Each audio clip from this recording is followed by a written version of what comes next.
We need light? Maybe.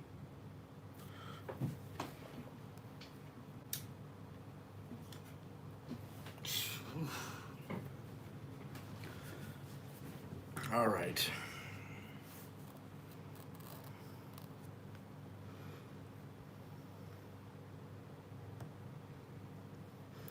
Good morning, good morning. Good morning, good morning, good morning.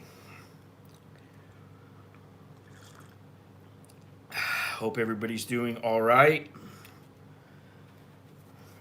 As well as can be expected or better. Let's give it a couple of minutes and wait for a few people to come in. That is, if people are coming in, we'll see. But let's give it a couple of minutes. For those who want to know, Alex and Nicholas are both home now. They're both recovered, and Nicholas is back to school, so that's good news. I don't have to worry about them with the dengue anymore. So I'm happy about that. We do have a new member in our family that is a cat. That for some reason my wife felt the need to get a little kitten, and it's like having a new baby at home, which, you know, I really don't want to have a new baby at home. That's the way I feel. I don't care about the situation in Portland. We're not talking about that, so, you know, doesn't really matter. Not that I don't care, but, you know, I don't want to talk about it. Simple as that. So anyway, you know, with me, I'm always worried that an animal, whether it's a dog or a cat, is going to come in the house and piss and shit all over everything. You know, it's a genuine concern. With a cat, I worry about them scratching, so I made sure that the wife went out, got everything. She got the scratching pole. She got the little nighttime place for the cat to sleep. She got the litter box. She got the whole works. So maybe I'll put a little photo up in the social media at some point. The name of the cat is Sid.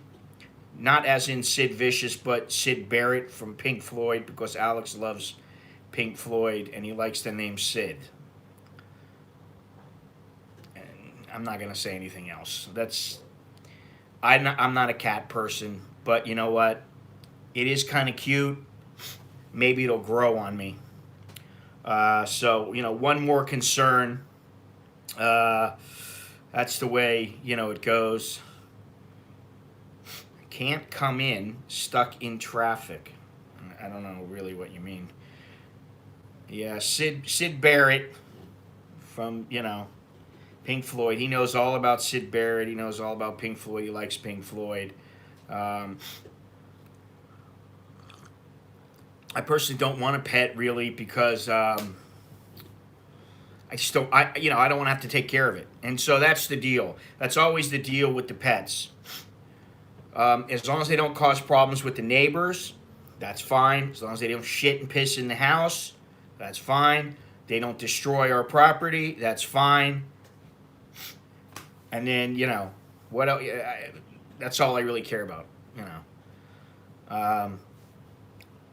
I've never had a cat before, don't really care about it, but they care, so, you know, by default, I'm supposed to care. So, anyway, now, yesterday I got a message. Well, before I go on, first of all, let me see something here. Did I put it in there? Believe I did. Yeah, now through August 1st, get 10% off all shirts and coffee mugs. Use the code TRIP10 and click on the link below. Put that TRIP10 in as the code, and you'll get 10% off now through, hopefully that'll work, now through August 1st. Because this stream, as always, is brought to you by you good people, and my videos brought to you by you good people, and my trips It's all brought to you by you. If it wasn't for you, there would be no me online, at least on YouTube. So appreciate that.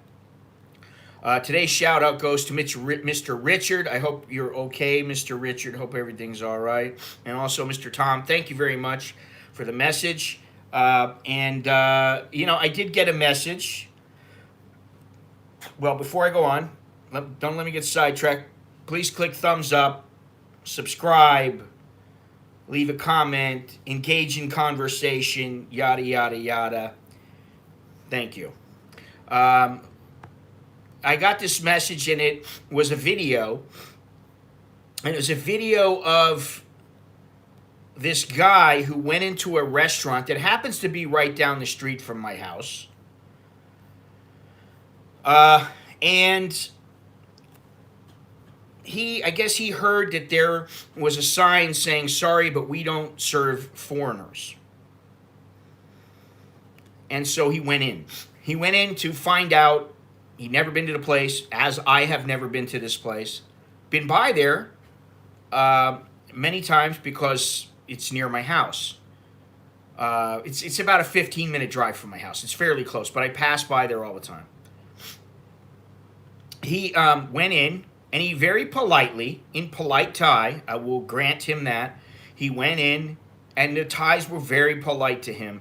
He said, he went to go sit down, and they said, we're sorry, but we don't serve foreigners. He said, why not? It's our policy because of the COVID. He said, well, is there an owner I can speak to? No, there's no owner. So, he said, okay, fair enough. And he left. Now, this is all over the internet now. It's on, Richard Barrow. It's on the Tiger. It's all over. It's on Facebook. This video of him going in and having this conversation. Now, when I've heard that, I wrote the place. I wrote them in English and I wrote them in Thai, and they also have a Line account, and I wrote them through their Line account.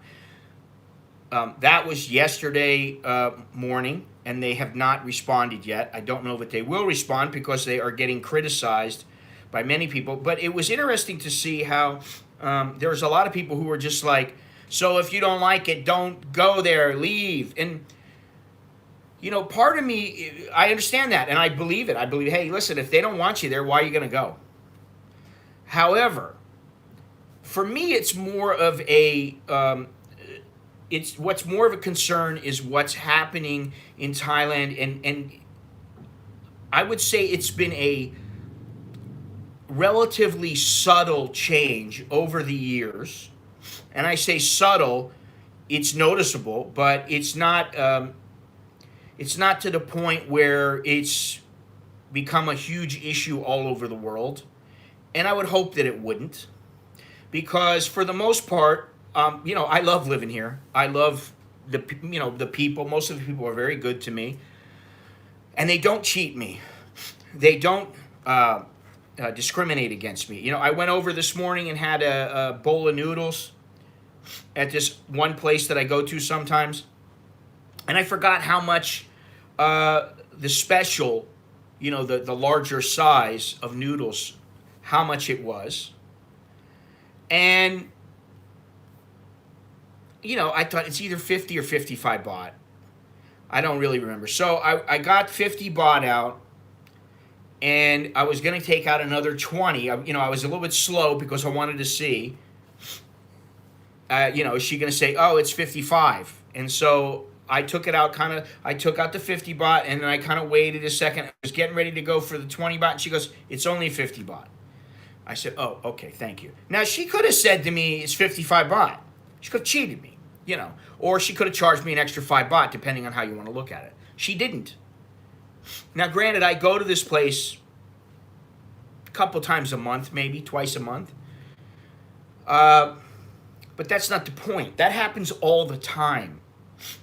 So this may be just an isolated incident, but what concerns me is that if you look at some of the comments made publicly and you look at the dual pricing structure here, I wonder about the perception from the rest of the world, the foreigners, the tourists who will be allowed to come here at some point, I would think, as to the nature of ties when they're dealing with foreigners. This happens all over the world, so it's not just a Thailand-centric problem.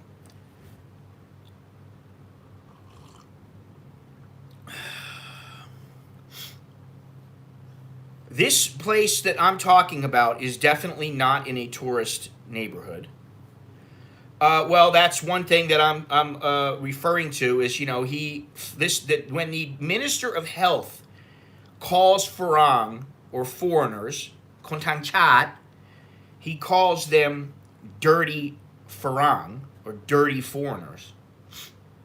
Something's wrong. That doesn't set a very good precedent.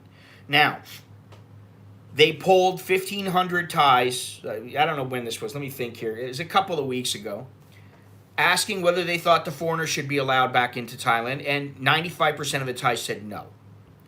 Now, why would you let people back into the country when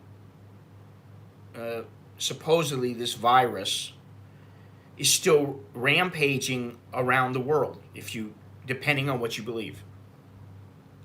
Why would you let Americans back in? I kind of understand that. You know, from a medical perspective, saying that medically it is everything that it is claimed to be.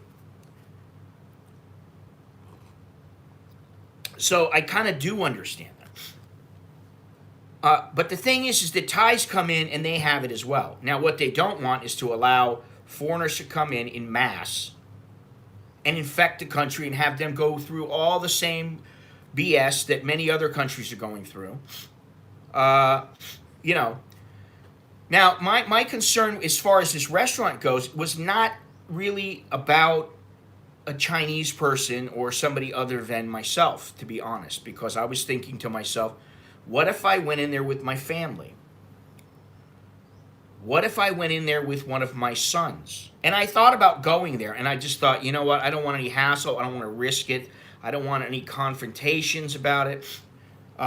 If I did go in there, I would have to go in there not filming, which kind of defeats the purpose, in my opinion, because you want to have it. The idea was I asked for an interview. I said, could I have an interview where we sit down and we talk from a neutral standpoint? But they never responded because in their eyes, they don't have to explain anything. If they want to say, no, you can't come in, no, you can't come in. It's simple as that. And it doesn't necessarily have to be a foreigner that can't come in. It could be anybody. Now, I remember when I first came to Thailand, and I used to go to like Nana Disco, and I used to go to there were some clubs that I used to go to that were mainly Thai clubs down Sukhumvit and I forget what was the other one, like by MBK, around that area. And they would not allow blacks in, and they would not allow Indians in. And what they would do is they would just say, members club. That's all. It's members club. You didn't hear people screaming and yelling about it back then. At least maybe in their own community, in the Indian community and the black or African community, maybe you heard it within there, but I'm not part of that community. I don't really look. And so now, this is the thing. It is their country. If you don't like their policies, do you really have the right as a tourist or even as an expat to question them? I don't really know how I feel about this. I mean, I don't like the dual pricing. I don't like that they exclude somebody because they're a foreigner. I think it's bullshit. But unless it happens in mass, I'm probably not going to make a big deal about it. I'm not going to say anything. Now, my thing is, what if I went in with Alex or Nicholas or my family, So my wife is Thai. The kids are half Thai, and they have their Thai ID cards. And then here I am, the lone foreigner.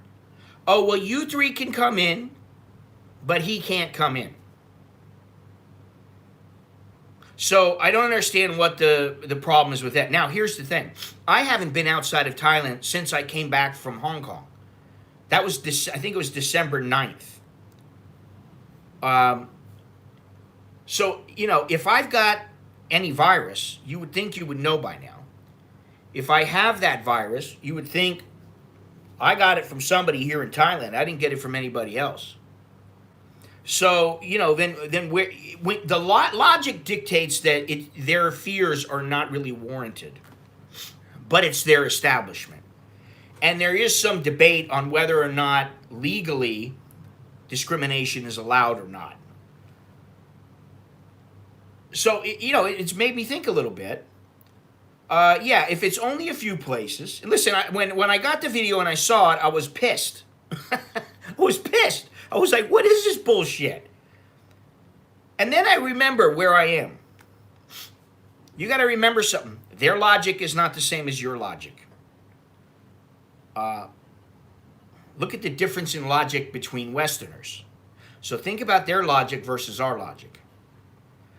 Their nationalism, their thoughts on nationalism are far different than, say, in America, where we welcome everybody and say, come on in.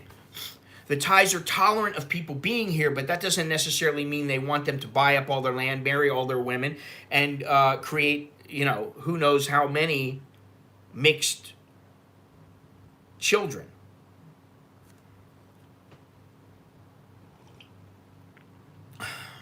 So, it really made me think a little bit. And then, the comments of the health minister, the whole dual pricing in general. And I'm thinking, how much longer is this shit going to go on? Why can't they just talk about it amongst foreigners, if they want, talk to some, I'm not talking about Richard Barrow or myself or any of these other guys. I'm not talking about people like us. I'm talking about, why don't you talk to some government officials from the United States?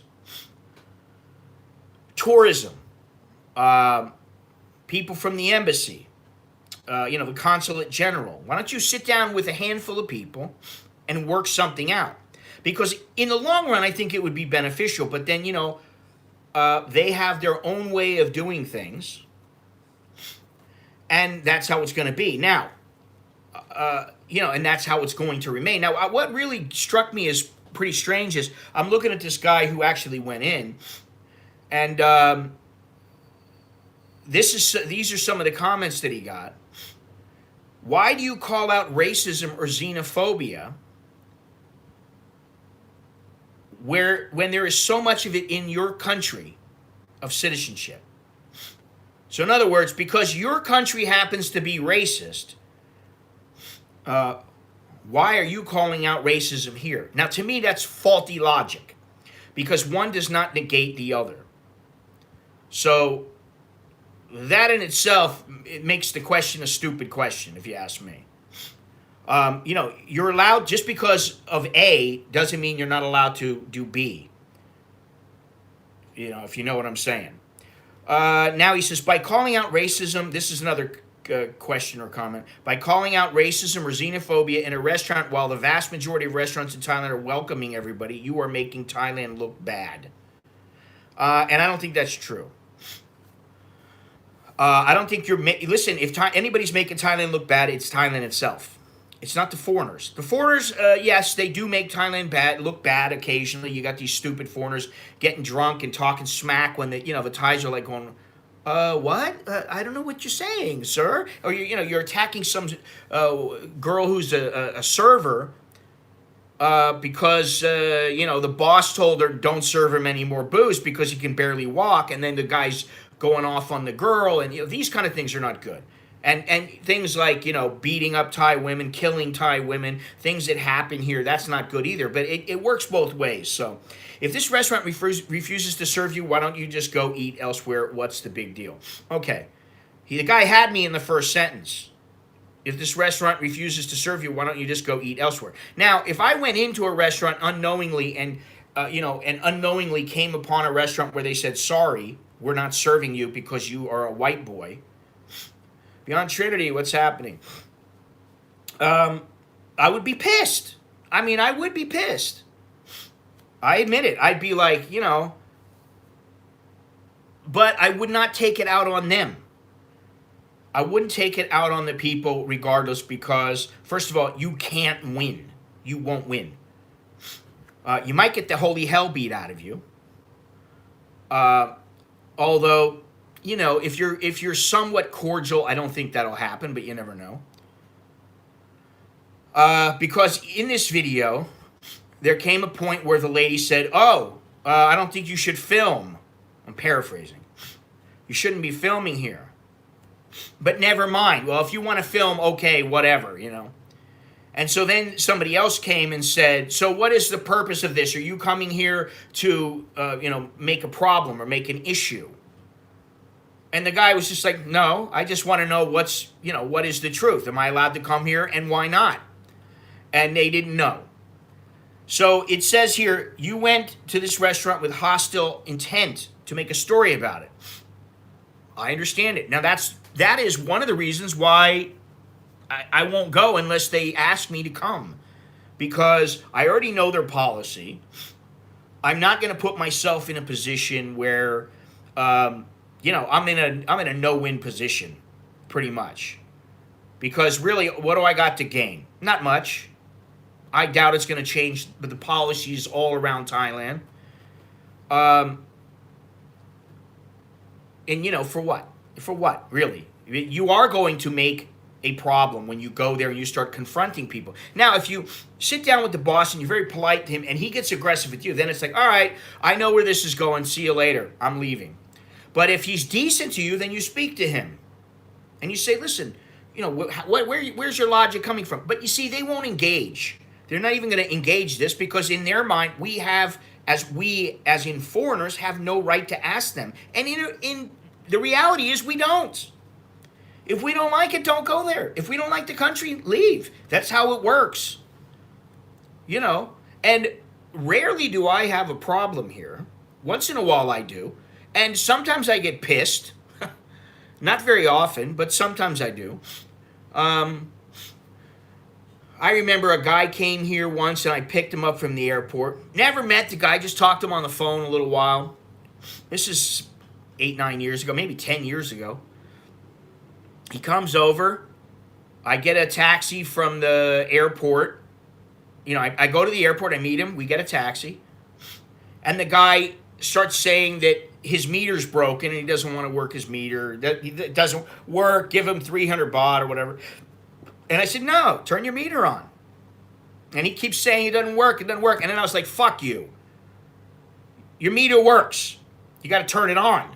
That's the problem.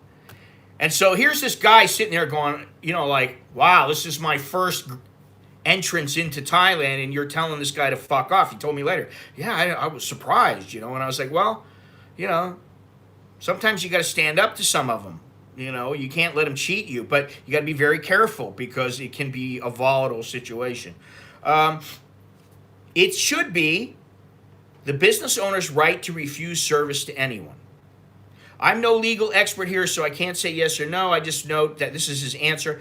I note that Article 17 of the present Thai Constitution forbids discrimination on race, among other criteria. That doesn't necessarily mean that they will implement it or that people understand it and will follow it. This is Thailand. It's quite a bit different. They are relatively new when it comes to their constitution.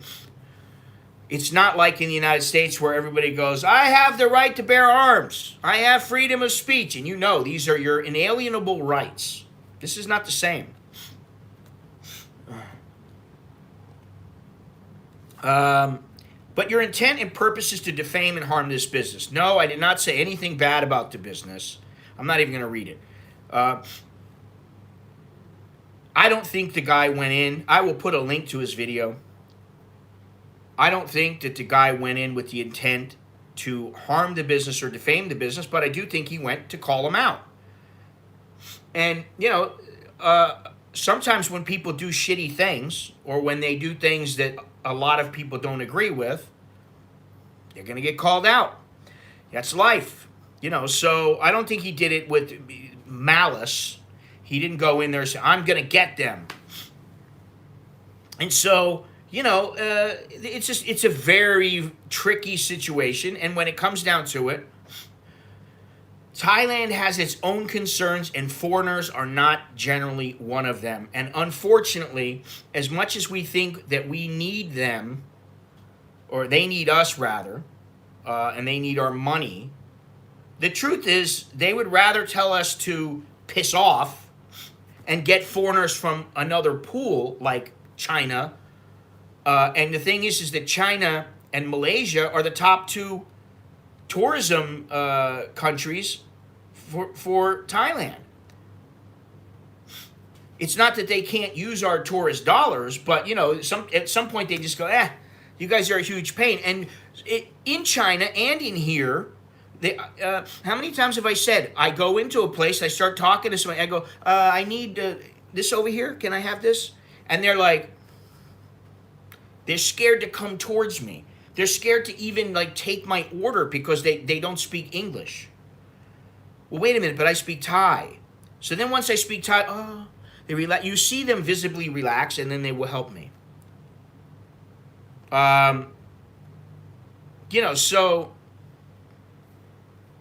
also, I think that this problem with the virus is something that has made people hypersensitive about just about every single issue on the planet. I think people do not want to deal with any additional shit. And that means discrimination is one of them. But, extra, you have to pay extra because you're a foreigner.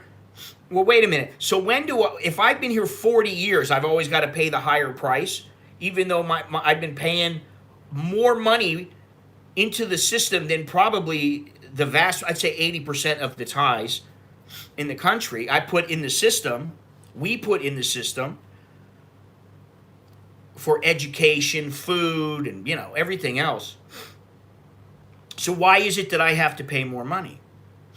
So when you think about it that way, okay, I can see both sides. And frankly, I don't have the energy to get involved in all this kind of bullshit. So, in other words, I wouldn't want to put myself out on the line for it. And, Richard Barra seems to like to do that or want to do that. And I understand, and that's great. Good for him.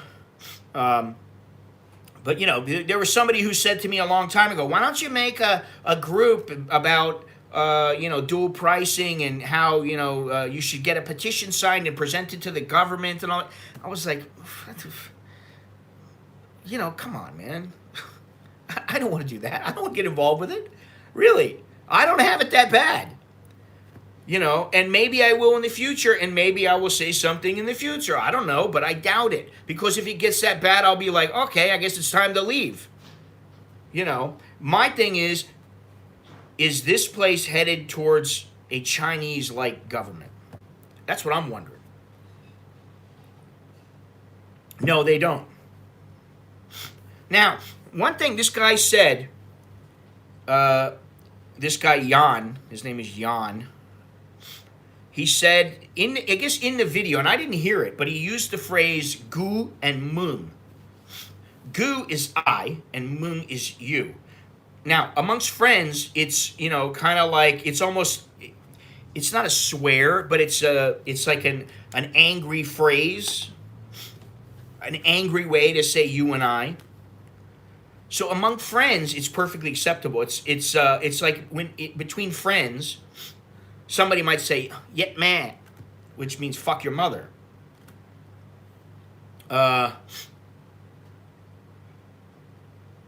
Between friends, some people they don't have a problem with that. They get hey, fuck you, man.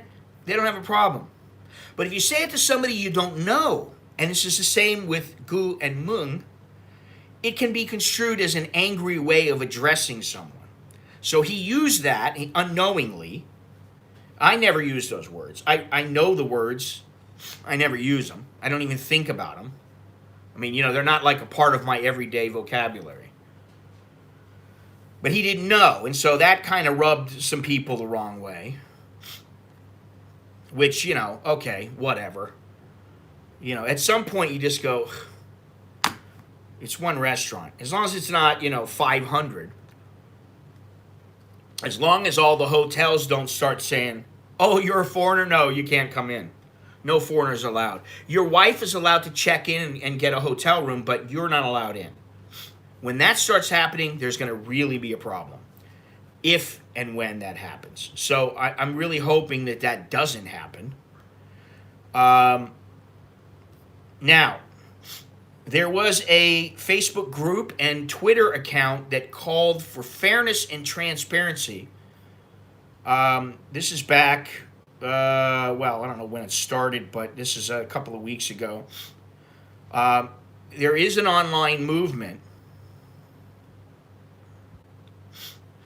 and it's addressing the situation of dual pricing and how, in some places, national parks, those kind of places, government owned facilities and destinations will charge as much as 10 times as much as what they charge for Thais.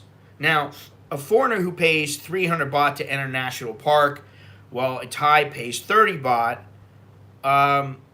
Okay, this was Two Price Thailand. It was created on June 16th.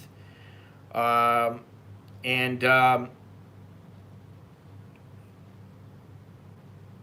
don't know what their justification is. I used to think, well, it's because Thais are poor, but Thais are not poor. Some are, but so are some Americans in America. So how about if we start making the Thais pay 10 times the price of everything in the United States? They wouldn't like it.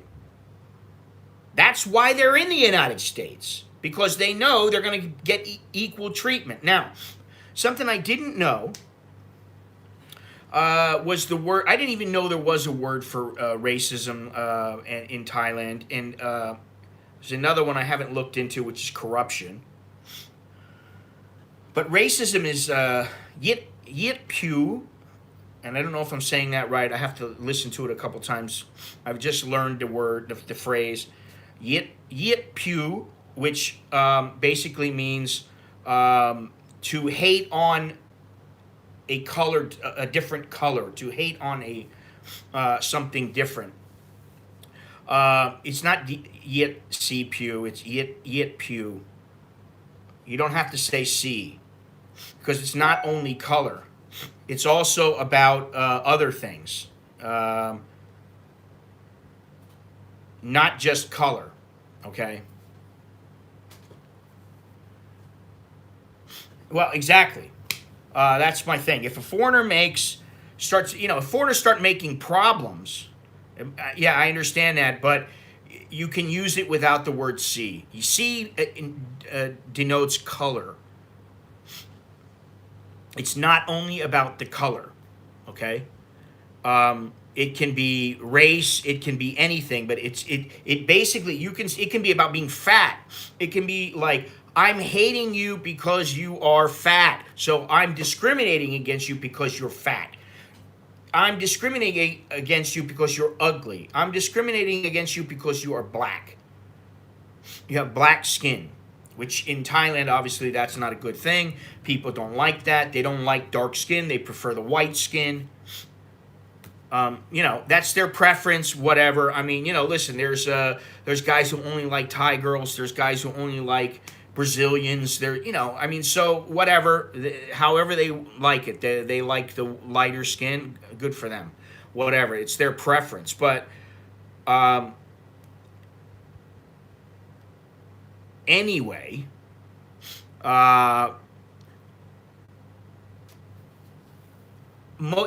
see, this is the thing.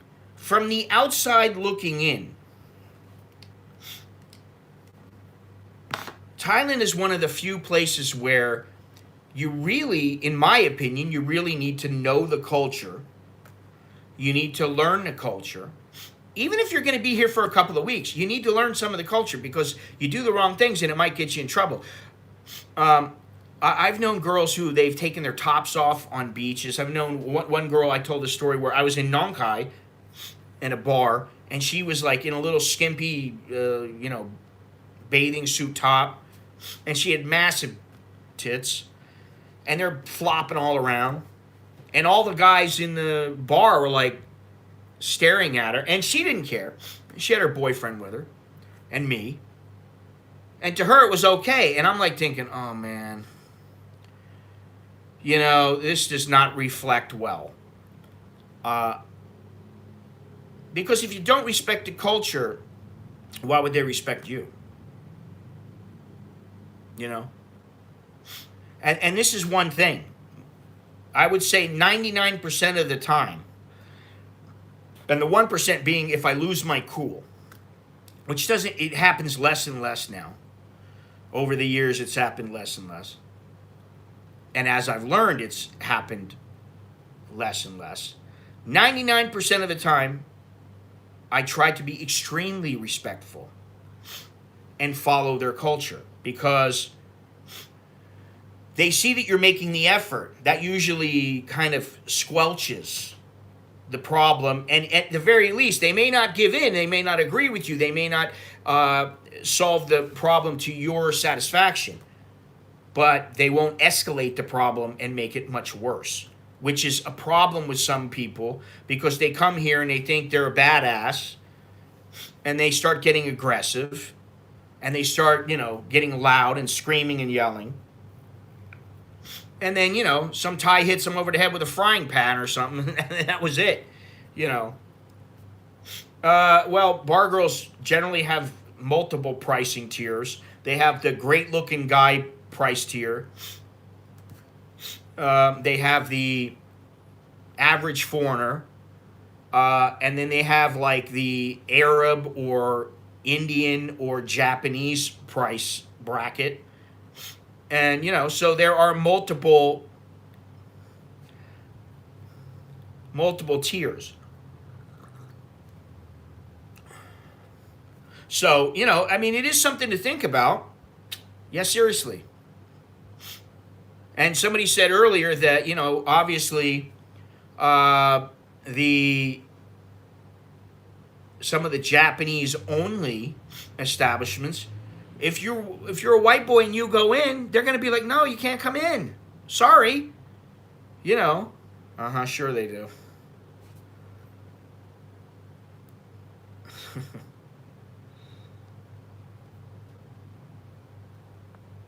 So, when I saw this, I thought, oh man, this is not going to be good. First, I was pissed. And as is my as is my method, usually I get pissed. Now, if I had been out and that happened, I would probably bite my tongue, be pissed off, and just leave.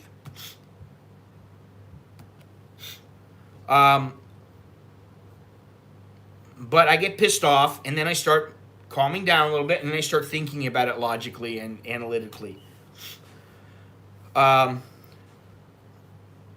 Listen, Thailand's been around for a long time. They want to do things their way, which I understand. And I don't always agree with it. I don't agree with the dual pricing. I don't agree with them banning a foreigner from coming in, but it's their country, their way. And for me, as long as it doesn't happen in mass, I'll just go somewhere else. That to me, that's the best way to deal with it. And, okay, so they're getting called out. This place is getting called out. Now, I'm not going to call them out and go on and on about this particular place because I'm sure it happens elsewhere. Oh,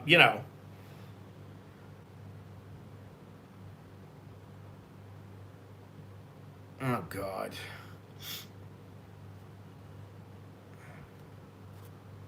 Maybe, but I don't want to even try.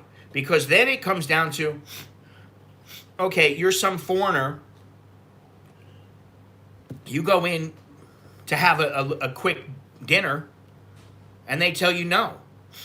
But you're married to a Thai. You've got 3 children. What's the difference? Which I've gotten pissed off at banks before. And I've told this story where I went in to get, I went in to go get, I need to put my glasses on here. So I went into Siam Commercial Bank.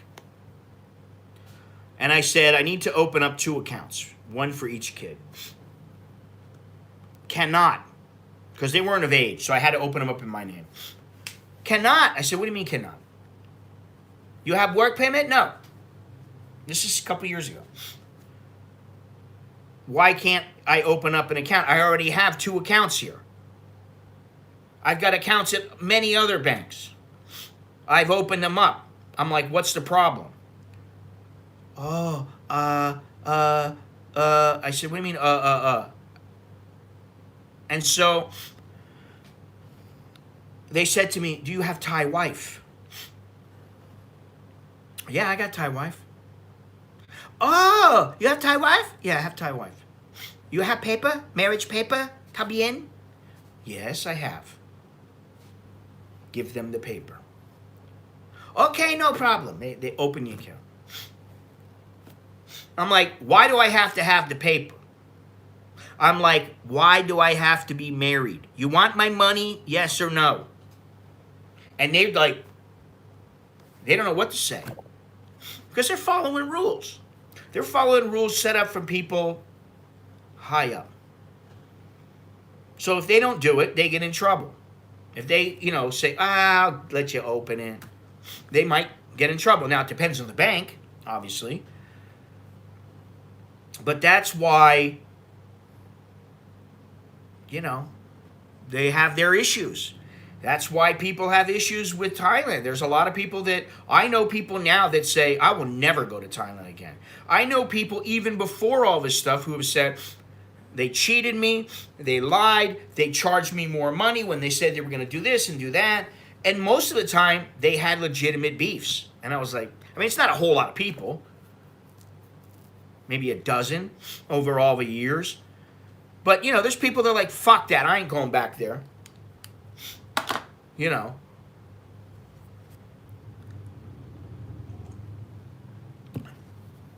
that's just complete horseshit. It's like, it's not that difficult to follow what's going on in somebody's bank account. Try transferring money out of the country. I had to transfer $75,000 out of my bank account once to Korea. Oh my God. You would have thought, that I was transferring several $1 million the way that they dealt with me.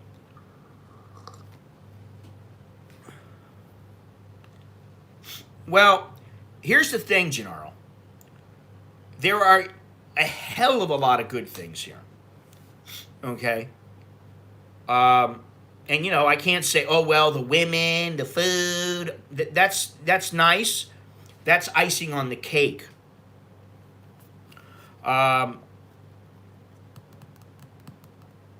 However, what I always say is living here and visiting here are much different. So when you come here and you go, wow, this place is fantastic. And then you decide, when you just come here as a tourist, you think it's fantastic. Then you decide to move here and you start thinking, wow, look at that. Oh, why do they do it that way? And before you know it, you're going, man, I don't like some of these things here. Reality sets in. And what's funny is, yesterday I went and saw my buddy Scott, and he and I used to hang out a lot more than we do now.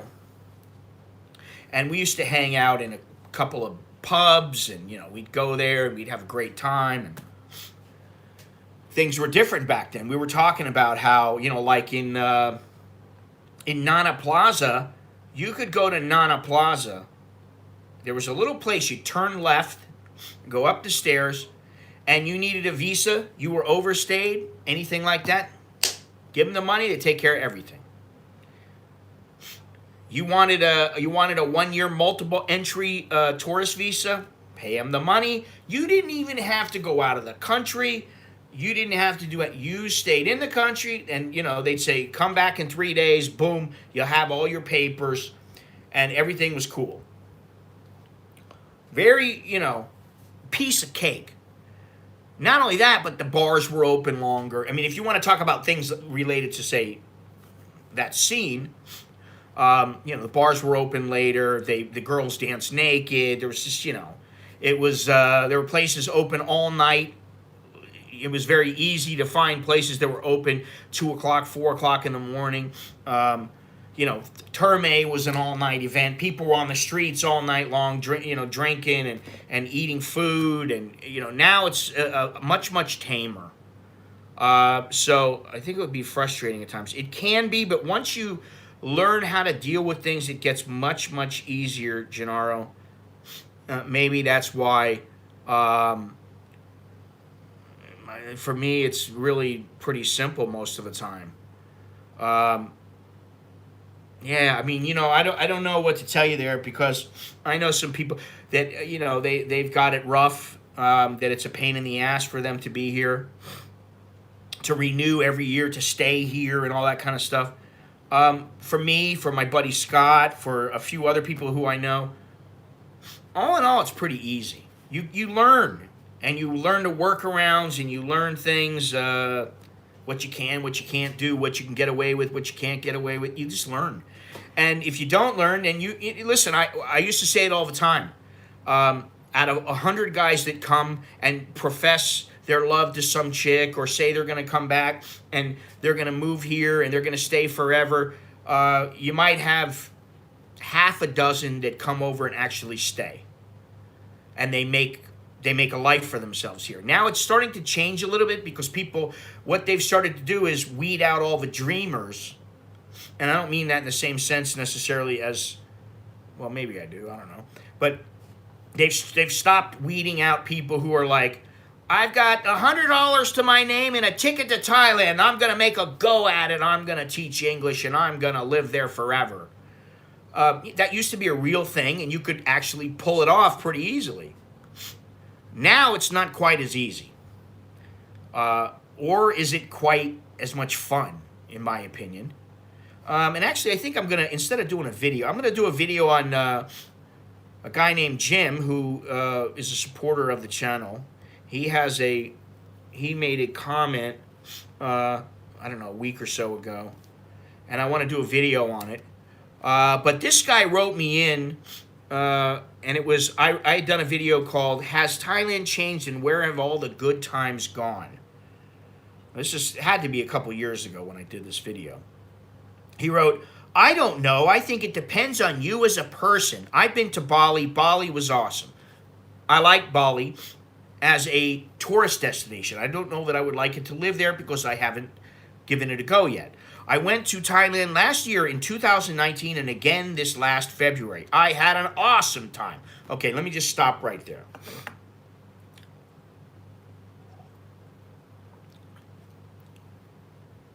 He went to Thailand in 2019. Okay? He hasn't gone year after year. He doesn't live here. So, of course, you can have an awesome time. Now, right now is not a great time, because, you know, things are closed. People can't get in. There's not as many people, which to me is a good thing. But he goes on. Then again, I'm a pretty cool... This is where he really lost me. Then again, I'm a pretty cool guy, and I'm fit. And so was I when I came into Thailand, buddy. I was fit, and I'm probably cooler than he is right now. So, you know, I don't want to hear about this bullshit, because that doesn't really matter. I do my best to be respectful. Okay, props. Never got scammed. Made love to some beautiful women. Definitely not ladyboys. Oh, he had to squeeze that in there. For 1,000 to 2,000... Okay, wait a minute. Made love to some beautiful women for 1,000 to 2,000 baht. This is in 2019. Enjoyed a top-notch soapy massage, too. My friends I went with this year already want to go back next year. I might have to as soon as this coronavirus hype dies down. So I wrote him back.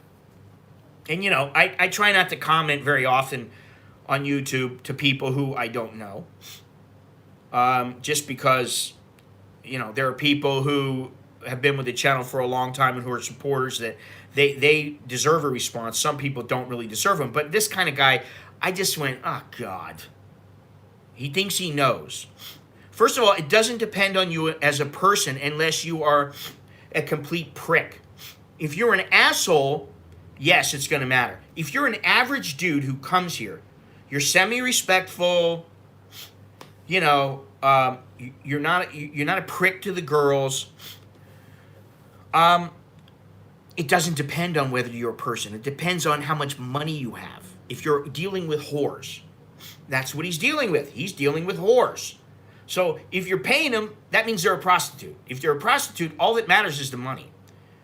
I can tell you that now, I don't know, maybe he could be this studly looking guy and he's so handsome and the girls love him and they just go, oh, only give me 1,000. And they are fucking 9s and 10s. But guess what?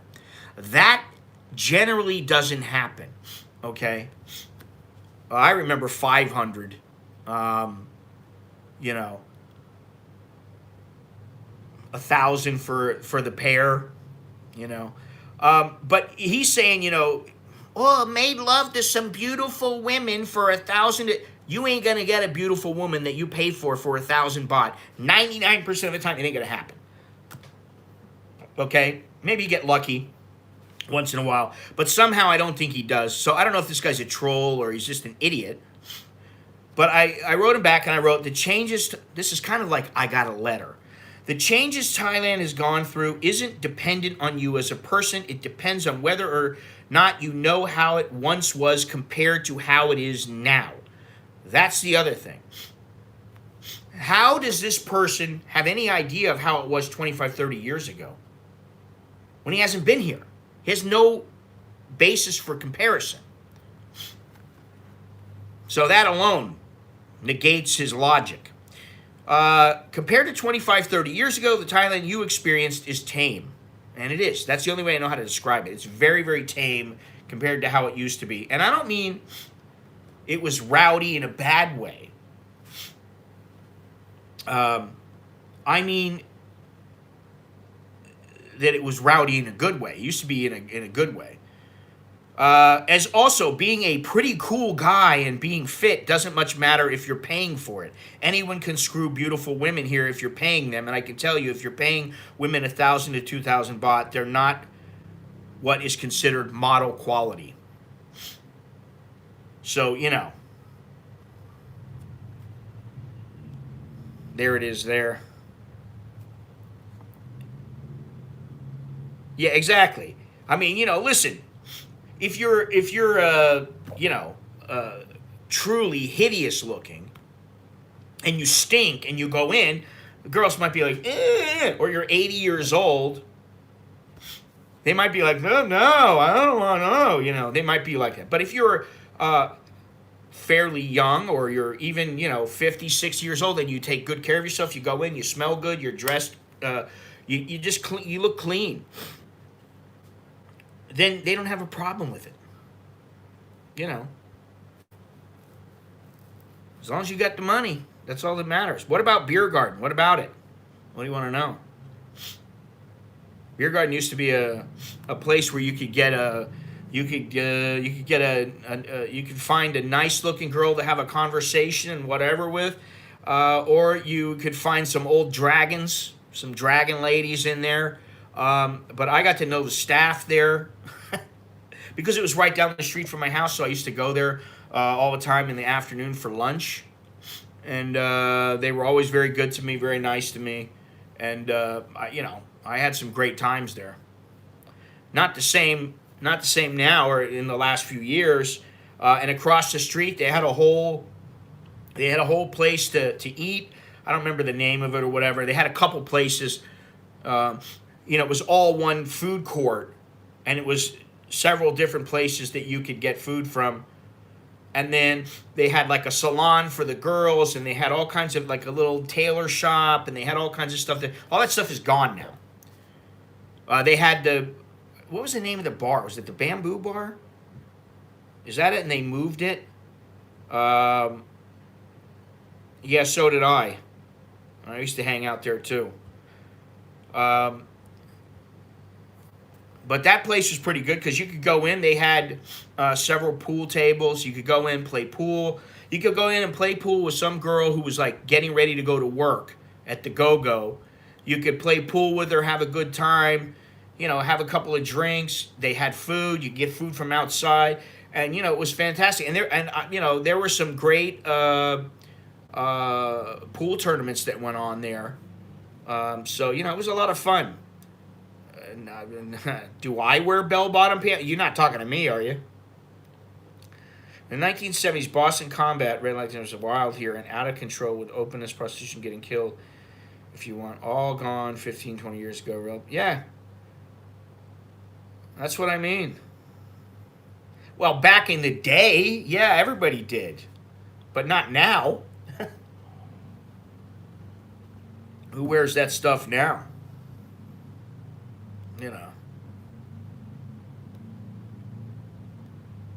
Oh, I also want to give a shout out to Bilal. Bilal, here's looking at you, kid. Here's looking at you, man. Hope all is well with you. So yeah, now let me see here. Here's something that you might want to think about. I've been saying for a long time. In the beginning, I said, I think Thailand's trying to kind of model themselves a little bit after Singapore. That's what I said originally. In the past few years, I've been saying, I think they're trying to model themselves after China. China. So I'm reading this article from the Thai Examiner. Lowering of U.S. flag in Chengdu is a wake-up call for foreigners living in Thailand and with Thais. The escalating tensions between U.S. and China are now at unprecedented levels. It is time for foreigners in Thailand and those with ties to the kingdom to begin monitoring the dynamics of this relationship and its implications, not just for Thailand and Asia, but also for the world. Not only is a Cold War developing between the powers with the potential to create two different and separate worlds, but there is increasingly the prospect of military conflict over the South China Sea and Taiwan. For foreigners inside and outside of Thailand, this week's lowering of the flag at the United States consulate in Chengdu should signal a warning that the time has come to look carefully at what is happening between the U.S. and China in the region. The COVID-19 crisis has shown us how quickly our world can be turned upside down. A potentially bigger earthquake lies on the horizon, and eyes should be wide open for any signs of movement at this dangerous time. The lowering of the U.S. flag at the American consulate in Chengdu in China last Monday signified the escalating tensions between the two economic superpowers that have now reached unprecedented levels. In May, President Donald Trump described the current COVID-19 crisis that left over 150,000 dead in the United States as a Chinese attack on the country that was even greater. He said that than the Japanese attack on Pearl Harbor in 1941 that catapulted America into war. He has also openly speculated that the United States may consider economically decoupling itself from China altogether, suggesting that such a move would save $500 billion a year. And this decoupling has already begun. And I personally hope it continues. I don't know what the end result will be, but I know that if you follow what's going on with China, I don't think a continued relationship with them in any fashion is beneficial to us. And it says here, tensions and the virus have decimated Thai exports. Thailand has already been savaged by the U.S.-China trade war even before the COVID-19. Oh yeah, I'm not going to China again. I'll never go to China. I'll never go to Hong Kong again. I don't care about China.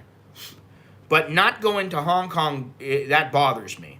Because I would like to go again. For sure. I mean, I wanted to go back.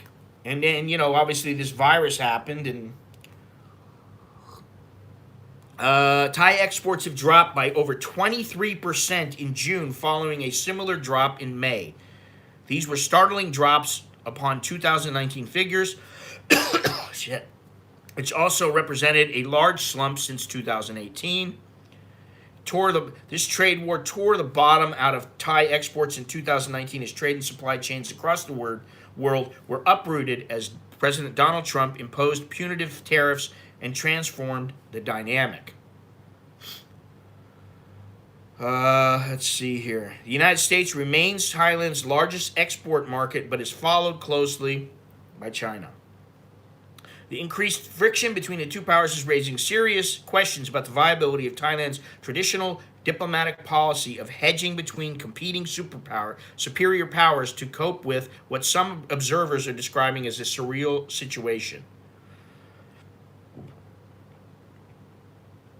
China is now beginning to be seen as more of a bully than a country of economic opportunity. Oh, well, that's good that we wake up about that. Thailand is seen as a mid-sized power. I would agree with all this stuff here. India versus China, a lesson. India pulled out during a Bangkok summit based on well-grounded fears for its internal industry and markets if left open to China. Indian Prime Minister Narendra Modi, who wrestled with the decision until the last moment, was applauded at home by his own party and the opposition alike on his return. India, a democratic country, has been left behind economically by China's rapid economic development, driven by an authoritarian system of rule. To put it all in perspective, in 1981, China's economic GDP was 191 billion, while India's was not far behind on 186.6 billion with a significantly smaller population. By 2018, China has risen to 13.61 trillion, while India was at 2.71 trillion. China's economy is now 5 times bigger, with both countries having similar population. Yeah. The U.S. stance has hardened. Ambassador to Thailand calls the U.S. a better friend to the kingdom. Well, that's a good thing. Ambassador to Thailand. Okay, so anybody can say that, though. And we may very well be a better friend because I think personally China doesn't give a shit about anybody except China. Now, time for foreigners in Thailand to watch this space more closely. More unwelcome change may be coming. This is why I was concerned when I saw this foreigners not allowed, and where I saw this 95% of people are saying don't come in. It's not one thing. It's not one restaurant. It's not one action. It's not the guy calling foreigners dirty. It's not one particular thing. It's an accumulation of them, and they seem to be growing. More and more of them are happening. They're occurring on a more frequent basis, which shows to me that there may be at least some people who don't want us here, or don't appreciate us, or whatever, however you want to phrase it. For foreigners to Thailand, the COVID-19 crisis has meant a complete upheaval, leaving tens of thousands stranded outside the kingdom from their loved ones or homes, with others unable to travel out. The crisis should not have come as a complete surprise, as warnings about the situation were being issued by the media in January 2020 and throughout February as the situation began to escalate. There is now another crisis which may be oncoming, although it may be in the medium term. This involves the deteriorating relationship between China and the United States. It is time to monitor and study, as it can be said for certain that it will herald changes in the not too distant future. That's about as well put as it can get, because I think that you do have to worry. If you're somebody here, me, whoever else might be here, you're somebody who wants to come here all the time, I wouldn't go to China now, even if they didn't have this policy of we're going to detain you if you say anything bad about China. I wouldn't go there. I don't want to go there. And I have a few Chinese friends. They're not good friends. They're acquaintances. But I don't want to go there. I wouldn't go there even if they didn't have that policy in place. So, what does that say? They're making it to where they don't want people there. They're creating an atmosphere that is not friendly. So,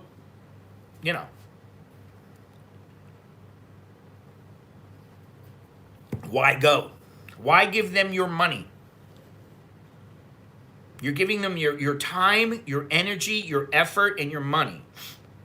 And then you buy stuff from them when that's helping their government to perpetuate what's going on.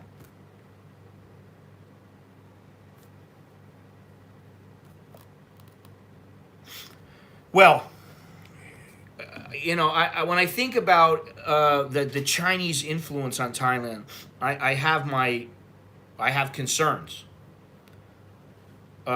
Granted, Thailand does a very good job at riding the fence. They stay neutral. They try to stay neutral, and I think that's a good thing. However, at some point, if and when, and I think it's more like when, China and the United States kicks off, Thailand's going to be stuck in the middle. And they're going to have to make a choice. I'm not going to go as far as saying, imagine if they rounded up all the foreigners. I don't know. I don't think so. But all I can say is I know that there's a contingency plan in place that my family and I would get the hell out of Dodge as quickly as possible if we needed to. And I don't like that feeling. Who likes that? I didn't grow up in that kind of an atmosphere. I grew up in an atmosphere in the United States where, I didn't have to worry about it. Well, times change. I didn't grow up in World War II either. But times change. And, at some point, we may have to, I don't know, what are we going to do? Write off Thailand? There's a hell of a lot of positive attributes here.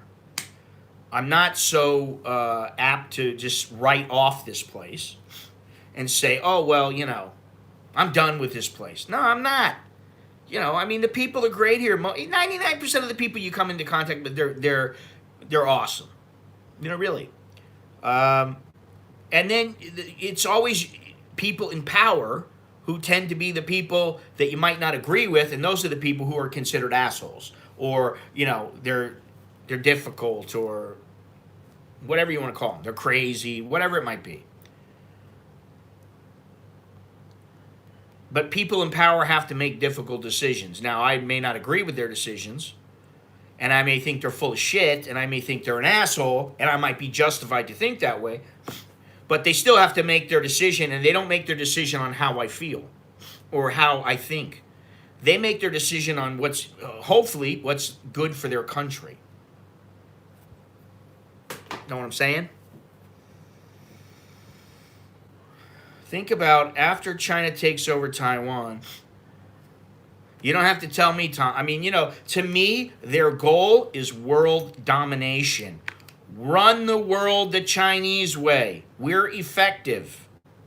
That is their goal.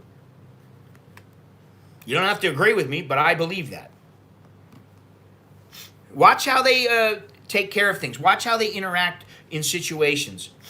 They've got this attitude that their way is the right way all the time. It's the only way. You think it's America? Listen, America's got its problems. And, can only hope that they get through them all. Race is a minor problem in the United States. There's a lot of other issues in the United States that I hope they square away.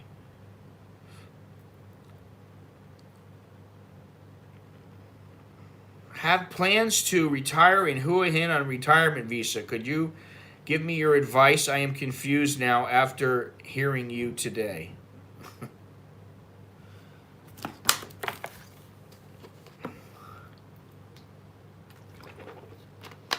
What advice might that be? Yeah, the war after the next war will be fought with sticks and stones. Sticks and stones can break your bones, but the words, they're so harmful.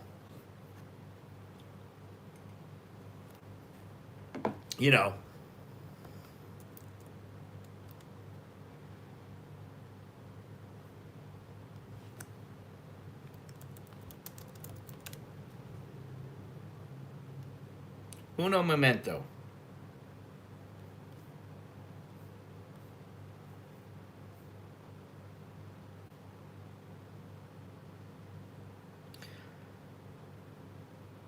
Well, watch how fast that changes.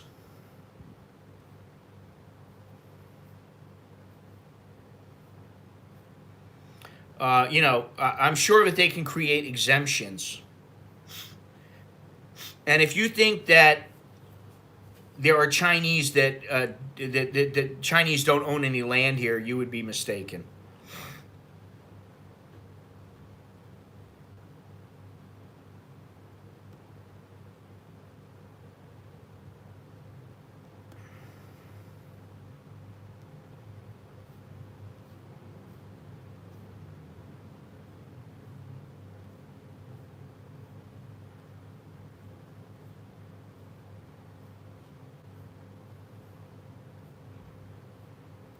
Um, if you're already here, I would think. I mean, like, listen, I'm glad I'm here, not back in the United States right now. I really am. Would I retire here now? Would I come here now and move here? Not right now. There are loopholes beyond Trinity. Start businesses up, get leases. There's all kinds of ways to get around it. But would I come here now and decide to retire? I guess it depends on what happens after this is all over. I don't know that I would.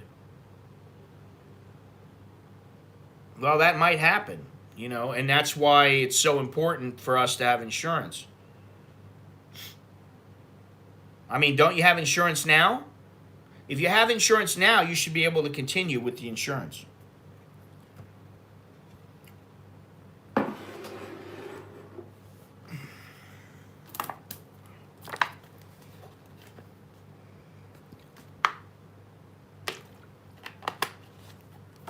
Yeah, they can make an autonomous zone out in the middle of the ocean like that one couple did.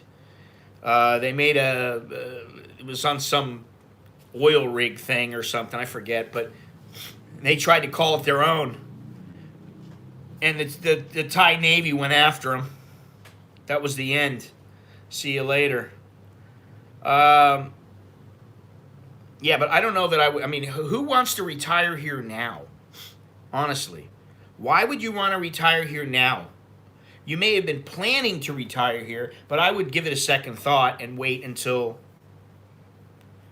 you find out what it's like after this blows over.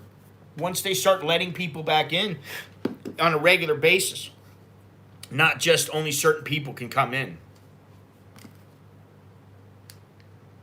So I hope that answers your life, quiet life. Hope answers your question, quiet life.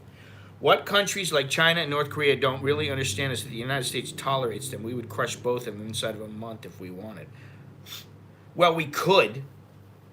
I mean, and I always look at it like, listen, if you're going to get into a war, don't go into it half-ass. Don't drop a couple of bombs on them. Just utterly destroy them. Nuke them. Do whatever you got to do. Because you shouldn't get into a physical military conflict that's ongoing. Why would you?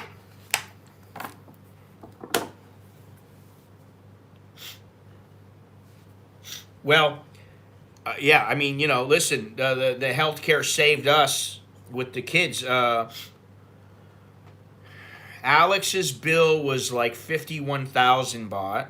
Nicholas's bill was, let me see. It was about 75,000. It was 68 up until the day before the last day. So, on that basis, around 75,000, and we had to pay out of pocket about 3,500 baht, which is only like $120. So we were lucky on that case. It didn't work like that with me. I'm not trying to deter you, but some guy who doesn't, hasn't, no more 20-year wars. Well, I hope not. But this guy, the Quiet Life, asked me the question. It's kind of like I don't know how I would really even respond to that other than you gotta wait. You gotta wait. I take a wait and see approach. That's what I would do. That's my advice. Take a wait and see approach. It's a great place to live. Somebody like Longhorns who's committed, and he doesn't really want to go anywhere else, I understand it. You know, um, otherwise, I don't know. I don't know what to tell you. You know, I mean, if you're just somebody who's like, I want to retire there. I want to, I've been thinking about it. I really like to retire there. Well, maybe you need to think about it. You need to really think about everything that's involved. I would think twice about it. If you're here already, listen, I'm here, and I've stayed here because I got kids, and because I do like living here, and I don't have many problems. My life is good, for the most part. I could always use you. I told what was it? The guy yesterday, the landlord's kid or the grandkid. How are you? I said, could be better, could be worse. Fair to middling, He's like, huh? Because he speaks English. He's like, what does that mean? I go, that's an American thing. I'm like, I could be better. I could be skinnier, have more hair, have more money. But I could be worse. I could have absolutely nothing. I could be, in the hospital with tubes coming out of me. I could be better. It could be worse. He's like, oh,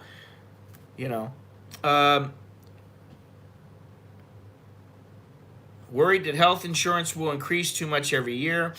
Also yeah, but if you don't have it now, you're not going to have it when you get over 65 or so. So you got to look into something, even if you get something that is, there's a bench warrant for your arrest. Well, that could be, hey, if you got a bench warrant for your arrest in the United States and you figure, I'm out of here, I'm going to Thailand, I don't know if that's the best way to approach the situation, but, to handle the situation, but you do what you got to do, I think the healthcare issue needs to be addressed by companies, by the Thai government, whatever. Because at some point, I think that is going to be a problem, really a major problem. And I don't understand why, well, I don't understand a lot of things. The problem is sometimes you're never going to understand. And you just never will. You can think about it all you want, you're never going to understand. But if you don't have health insurance now, you ain't going to get it when you get older. So you need to get it as quickly as possible. Well, what I was going to say is China has very few allies. They may think they have allies, but I think that when it comes down to it, like you said, it's China against the vast majority of the world, and the vast majority of the world would crush them. And it would come at a cost for China, obviously, but also for the rest of the world. They would have to go through a grieving period, a readjustment period. But eventually, life goes on.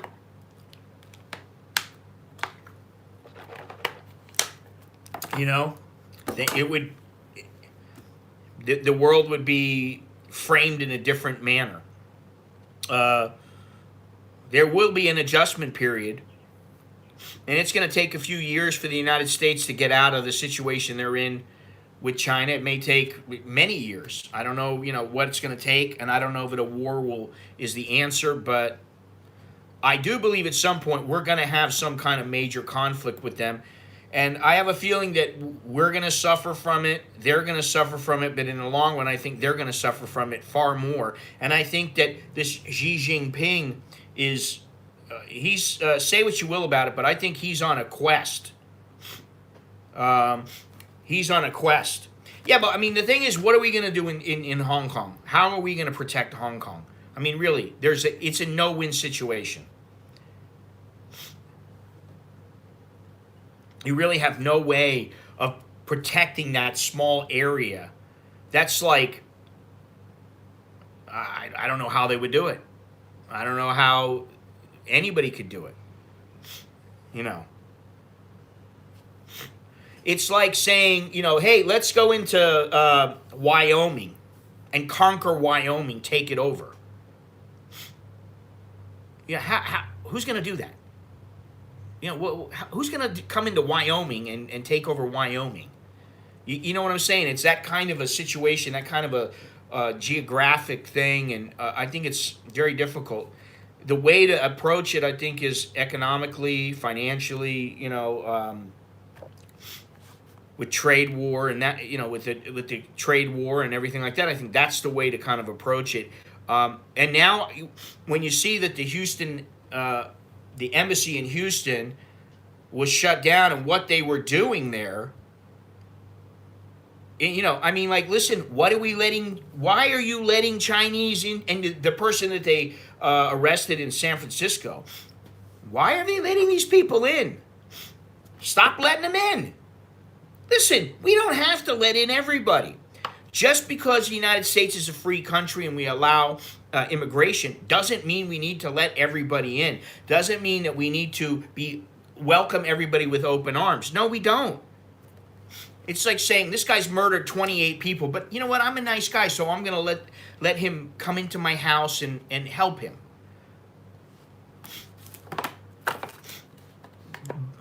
Listen, I don't have confidence that Biden changes his own diapers.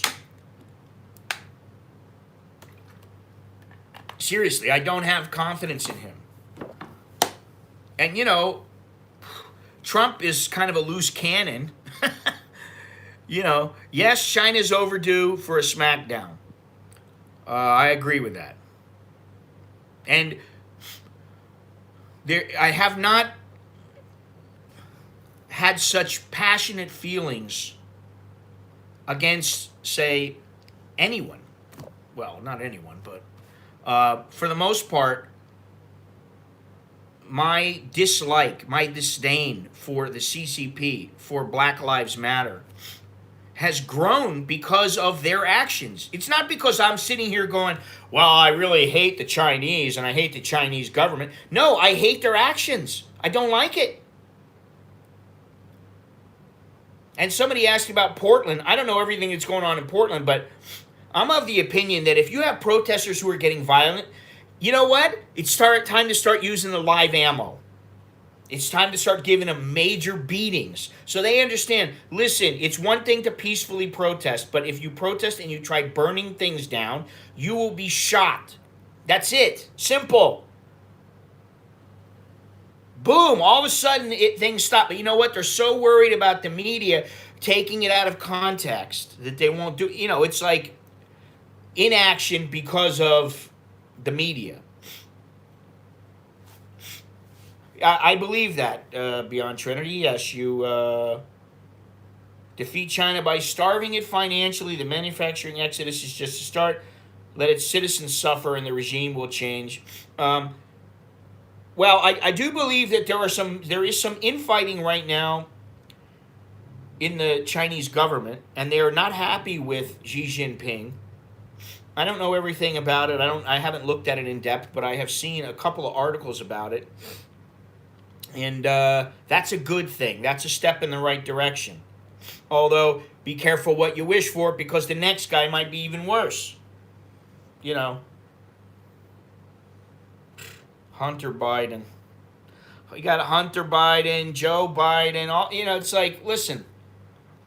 Right now, if I was the US government and I was in power, if I was somebody like Chuck Schumer, Nancy Pelosi, Trump, Mitch McConnell, I would be worried about keeping your people satiated. And by satiated, I mean make sure that they are not going to be thrown out on the street in the millions, starving because they have no money in the millions. Make sure you take care of your people. It's just like if you have a company, you take care of your vendors and your employees first. Then you worry about everything else. Because if you don't have them, then what do you have? So I would make sure that, if I was in the government right now, I'd make sure they got some concerns. They have to keep listen, I wouldn't want to be Trump. He's got a lot of things to think about. There's a lot of moving parts right now. China is a huge a huge what's the word? It's fouling the cog of the government wheel.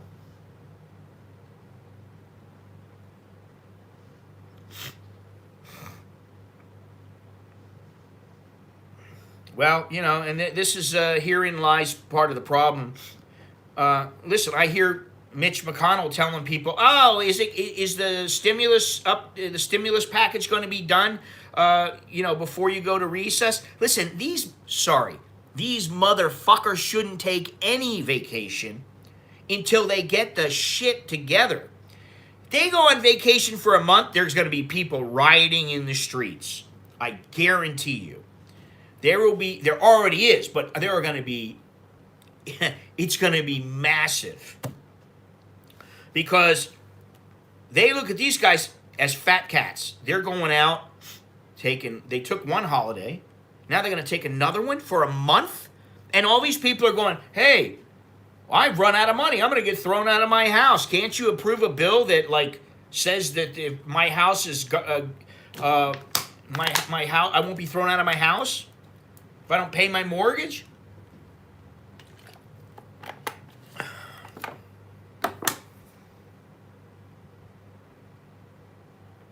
Well, that's another thing. I mean, this has gotten so dirty and so convoluted. Again, I don't know what to think half the time. Now, when it comes to the Democrats and the Republicans, I know one thing. They're self-serving.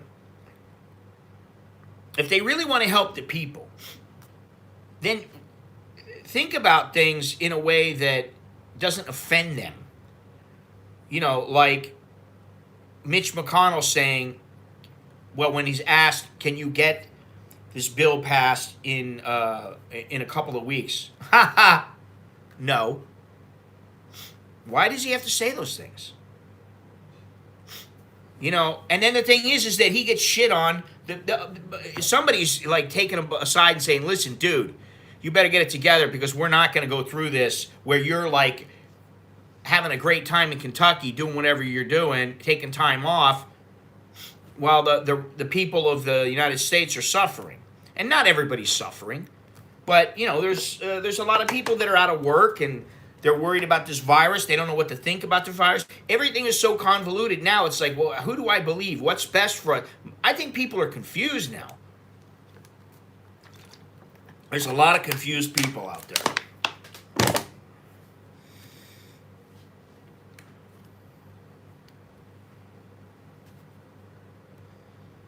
Anyway.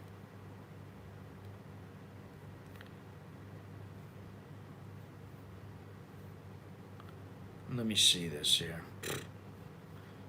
What a joke. Let's see here.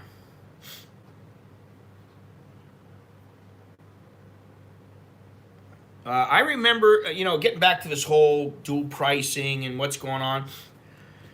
I do remember that I was living in Phuket at the time, before I was married, living in Phuket, and I went and bought some Jono blames rap. I blame you. It's that jazz, man. I was living in Phuket, and I used to go to this lady who sold, she was a girl. She sold sticky rice and gayam, you know, chicken. And she charged me, you know, like for a big piece, she would charge me like 20 baht, 5 baht for the sticky rice, something like that. And some foreigner walked up and he, you know, he didn't speak a word of English and he was just some guy that was a partier, you know, down from Soy Bangla. And she told him it was like 100 baht for the piece of chicken and 20 baht for the sticky rice. And he paid it. He didn't have any problem. I think he even tipped her. and I was like standing there going, I'm not saying anything. You know, what am I going to say? Dude, you're overpaying. You know, I was like, what am I going to do? Screw it up for me? Screw it up for her? No. But that kind of stuff happens all the time. So it doesn't just, it's not going to just end. I'm going to say it again. Thailand and the Thai government, they're going to do things, and Thais in general, they're going to do things their way. And when it comes down to it, they're not thinking about, does Scott Mallon really like it? Does Jono like it? Does Gennaro like it? I mean, Gennaro's got his little friend there in the barista. Do they like it? Are they going to be okay? Are they going to be happy? Everything okay? You okay? No, they don't care about that. Thank you very much, Tom. Thank you a lot. I appreciate it. You are the first person of the day. Very first and only. Wow. That means you have good luck. You have good luck for you. I didn't say they cared. Yeah, bottom line is they really don't care. I mean, they're not vindictive or malicious. They're not trying to go out of their way to be nasty, but in their head, and even my wife is like, well, why would somebody want to go to a restaurant when nobody wants to eat there? I mean, when nobody wants them there. If you're not wanted in a restaurant, if you're not wanted in a country, if you're not wanted in a bar, why do you want to go there? How much fun is that? We don't want you here. And I can tell you, I've had that experience in my life to where I wasn't there.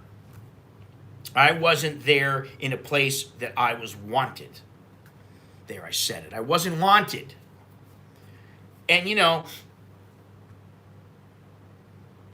at first I was kind of like, what the and then I just thought, you know what? If they don't want me here, whatever, fine. I don't care. It doesn't affect me all that much. It's just one more place that I'm not giving my money.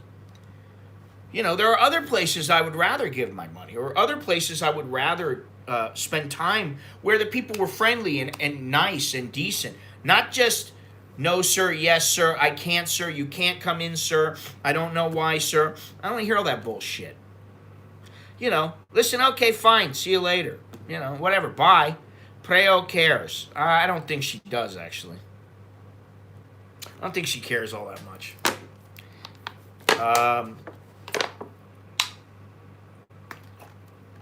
I will say this about Thai women. They are very resilient.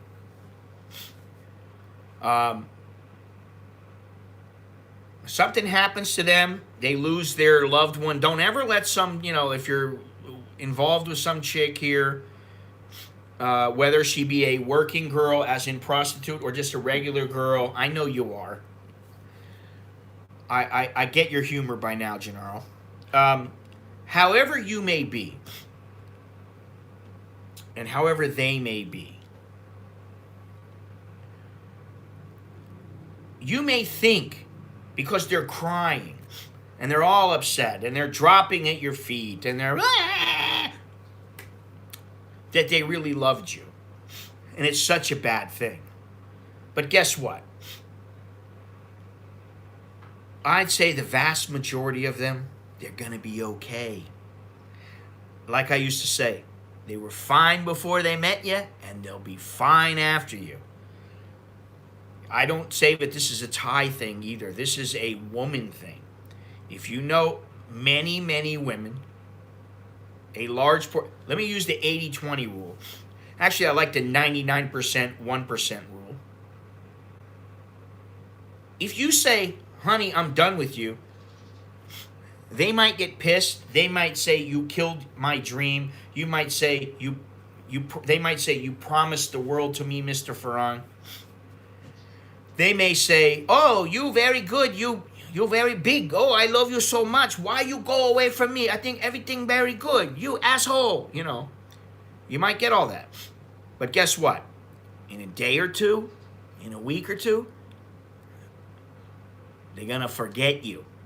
They may not forget. They'll remember you. But in a way, they're going to forget about you and put other things in the forefront. And all of a sudden, you're not as important as all. Wow, yesterday she was crying and bawling her eyes out and smacking me and doing all these things. And then, you find out like over the weekend that she went out with some guy and now she's hooked up with this dude. And you're like, what the hell happened? That's how they are, you know. And even Gennaro, Preo, was it Preo? Or was it Beer? Or who was it? I think it was Beer, maybe. I don't know. One of them. Oh, it was Beer. She said, if they want to know everything that I'm doing and they want to track me down and they want to say, where are you? When are you coming home? They want to order me around. They want to do something. She said, that's why I'm single. I'm done with them. I got to go somewhere else. I got to be with somebody else. And what I said was, next. That's what you do in Thailand, especially Thailand. Because if you want, you can go get a massage and you go get a happy ending. You go get a soapy. You go get some chick in the bar. You look up in you go into your little black book. You find, you get a couple on the line. And you work your way through it. That's what they do, And because they're women, it's a little easier sometimes because, at least physically, because most guys want what they got, if you know what I mean.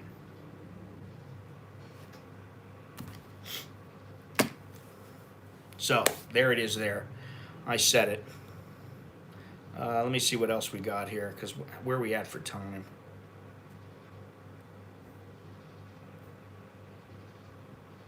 Oh, okay, so the Tiger sent this place a message also. No reply at this stage. So, in other words, people aren't getting a response from there. I don't think they really care.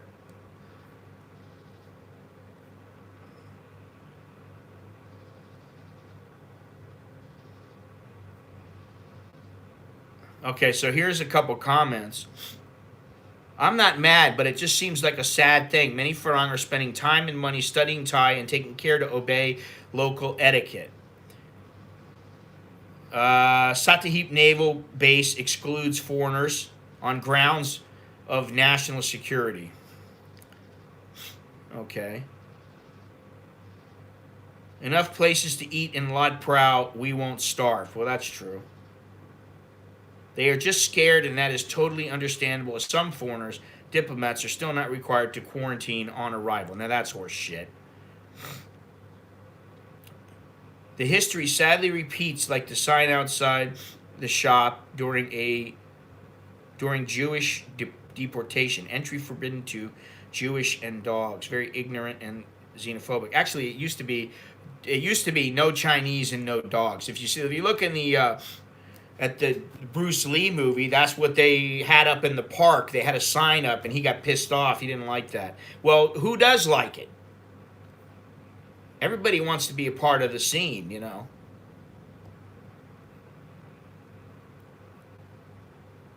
What do you mean? I don't know. What do you mean? It was one of the attractions for retiring there, to pay for play. Well, it still is, but not as much as it used to be. And I, again, will say that if you weren't here 25 years ago, 30 years ago, you don't know what you're missing. 15 years ago, 10 years ago, things were changing already. Much different than they were 25 years ago when I first got here.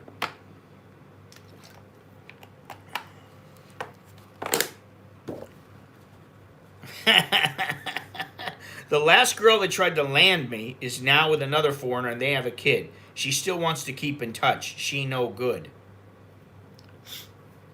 Listen, if they want to keep in touch with you, yes, you're right. She no good. Because what does she need to keep in touch with you for? Seriously. You my friend. I had a girl. I've had many girls who have said to me, we can be friends. And I'm like, listen, I don't want you as a friend. I don't need you as a friend. And I don't want you as a friend. I got plenty of friends. I'm not interested in your friendship. It's one thing if it's like the wife of my buddy or something like that. Okay, yeah. Of course we're friends. Chick single? I'm single? What do I want her as a friend for? I mean, all right, maybe in some rare cases, You know, she's got a girlfriend that I'm looking to hook up with. You know, maybe she didn't want me, or she, you know, has her eye on some guy and she's like, no, I'm not really into that, but I got a friend. And you're like, hey, that friend is pretty fine. Okay, well, you know, she can back up. Oh, God.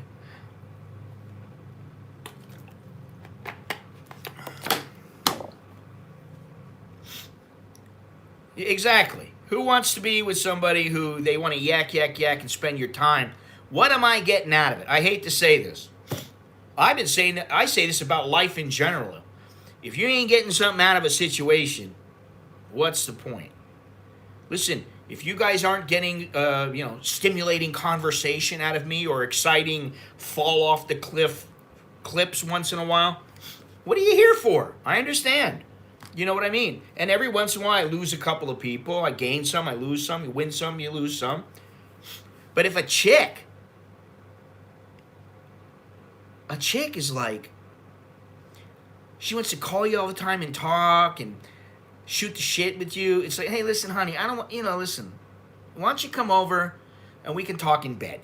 All right, let's just get it. Let's, you know, let's complete the relationship. Let's consummate it. Let's have a full relationship. I'll teach you. And I've always said, and you, Gennaro, believe me, you come over here, use it. You know, sure, I'll teach you English. I'll even keep the door open so I won't do anything. You know I'm a gentleman. Guaranteed you she'll close the door. Or she'll tell you, close the door. If you ain't got anything by the second time over, you ain't gonna. So don't waste your time teaching her English and learning Thai from her. You can find one that, you know, you're learning Thai in the bed with her, you know?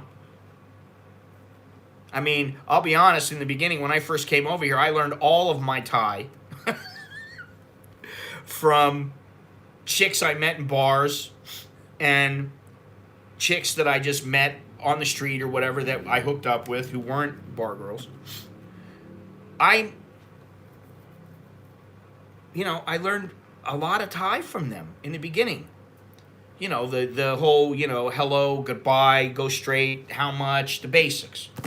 And then when I went to a school, I learned some of the stuff like, you know, I'm speaking like a lower class Thai, you know, and you have to turn it around a little bit.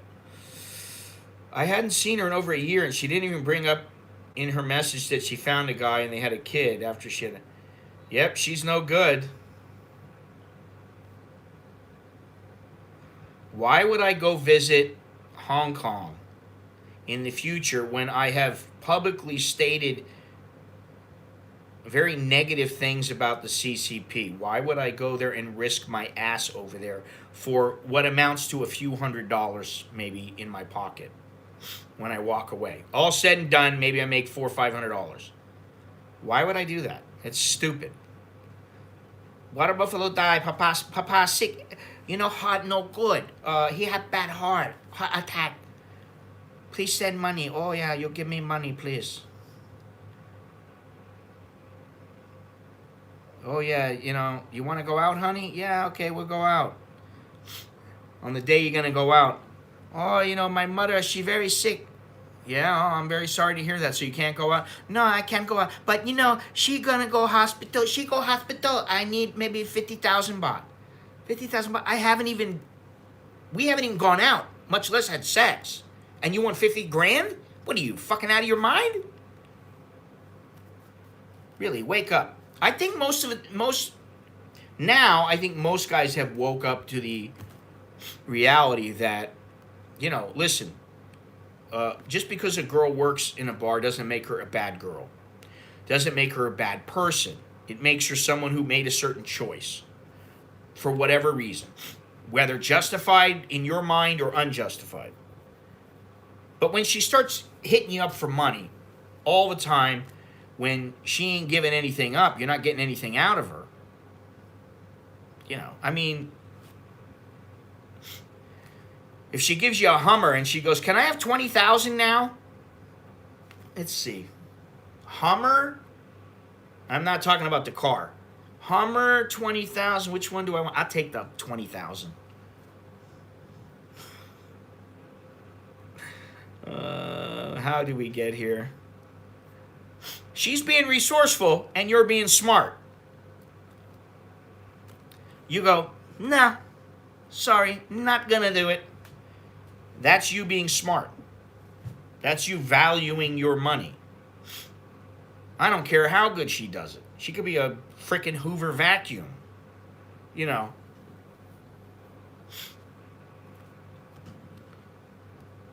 All right, let's see here. Have I got anything left here? Oh, all foreigners will have to serve 14-day quarantine in the foreseeable future. Just like people have been saying, it's going to be, you know, hey, if you don't have a vaccine, if there's no vaccine, you're not getting in here without quarantining. Oh, now they're going to pour cold water on the proposed travel bubbles, indicating they will be shelved until later this year if they are introduced at all. Yeah, this is pretty wild.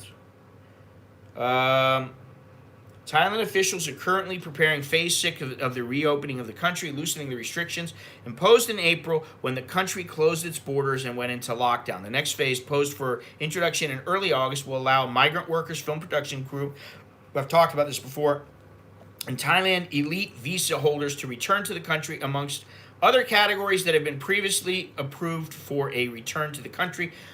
Here's the payoff at the end of this paragraph.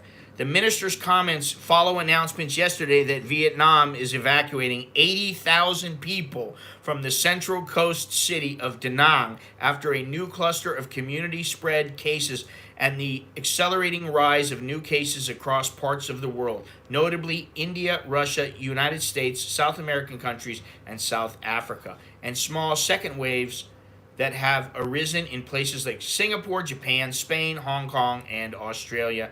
Thailand has recorded no locally transmitted cases of COVID-19 for over 2 months, but it does continue to identify newly infected Thai repatriates who have flown back from overseas. All are being identified while serving their 14-day quarantine.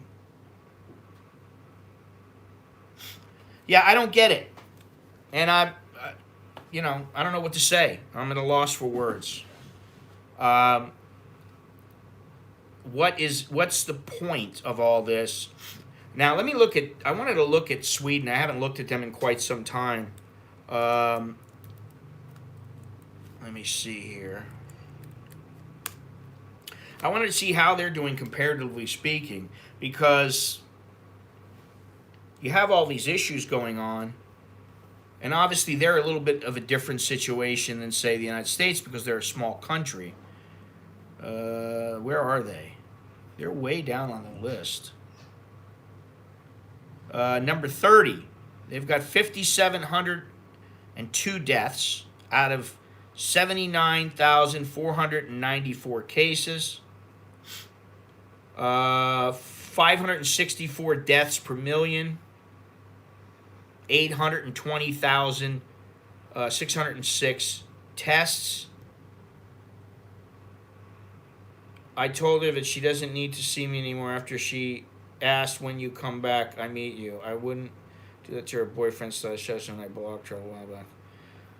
Yeah, you must be in love with her.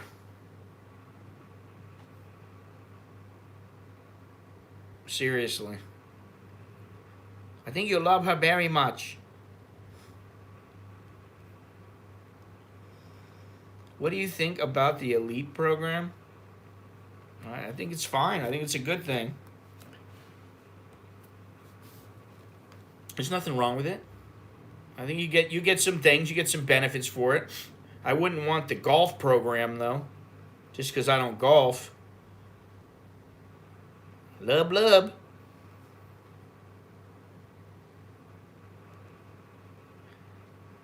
Well, there it is there, Longhorns. You can't love a girl like that. How can you love her? She's looking for the bigger, better deal. That's what she's looking for. And you can look at it two ways. If she's super hot, there's always a bigger, better deal until she tops out. And I can say, no offense, but, she probably ain't going to top out with you. if she's that hot. You know what I mean? Financially, you know, she could have some, Japanese guy making 600,000 US a year. You know, I don't know. Bigger, better deal. Now, so Sweden, exactly. That's my point. You're not rich. She's looking for the rich guy. She's looking for the pot of gold at the end of the rainbow. Um, yeah, I mean, right now, Sweden has no new cases. They have 46 critical cases. And so you got Sweden, who basically, while they supposedly social distance, and some people in Sweden have already said they're not really taking it all that seriously. They don't really socially distance that much. So then, what are you supposed to believe? I mean, and I know, for instance, Steve in Turkey, he's not too happy about the way that they're dealing with things, and the way that this whole situation is. And I honestly, I don't know what to believe, and I've said that many, many times. Well, Albania and Ecuador. I think Ecuador had some problems. I don't know. Ecuador's number 29. They've got less deaths than Sweden and only a few thousand more cases.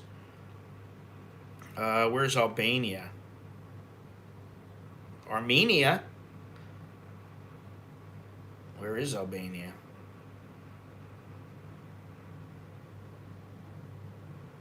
Albania, way down.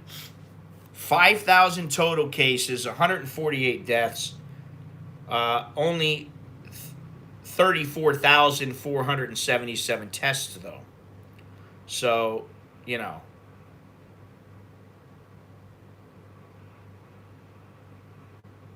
this will be cutting their workforce. Well, I said this the other day, that what's going to happen when all these airlines start going out of business, when they have no more money? Travel is going to become for the rich only. And that's just how it is. But obviously that's not a good thing for a lot of people, because a lot of people are not that rich. Air Asia, my least favorite airline, probably in the whole, well, not least favorite, one of my least favorite airlines. I don't particularly like Cebu Pacific.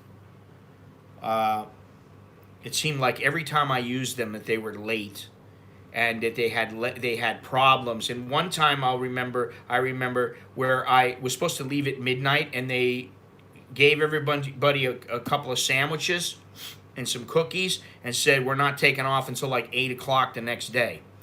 And, wasn't good. Now, speaking of travel, hopefully later tonight or tomorrow, I will be buying a ticket to Loei in northern Thailand. Should be able to do so, and it would probably be on Nok Airline. I prefer Nok to Air Asia any day of the week. I'll take Nok Airline. So there it is there. Nok, that's a big shout out to you, instead of Air Asia. I'll take Air Asia if I have to, but I prefer Loei, to go to Loei by Nok. So that's coming up. I'm trying to figure it out. Now, something else that I've been doing, I've been working on how much I spent on my last trip. And so far, I haven't finalized everything. I'm at, what am I at? 10,750. Where am I at here? 980, 1180, 1380, 1940, 2440, 2545. 2545 and about what 2545 and 2545 150. 25, 45, 26.95, 26.95, 26.95. Somewhere around 15,000 baht. Okay? For the last trip that I took, which is more expensive than I thought. I thought if I spend 1,500 baht a day, 8 days, that's 12,000 baht. That's not how it worked out. Well, I'll see if I like it or not, you know. Well, actually, I did write a few things the other day, and then I got, you know, caught up with my kids and everything, but I am working on it, slowly but surely. I like what I wrote the other day. I wrote some good stuff the other day, and I do want to get it done. You know, before I die, I got to get another book done.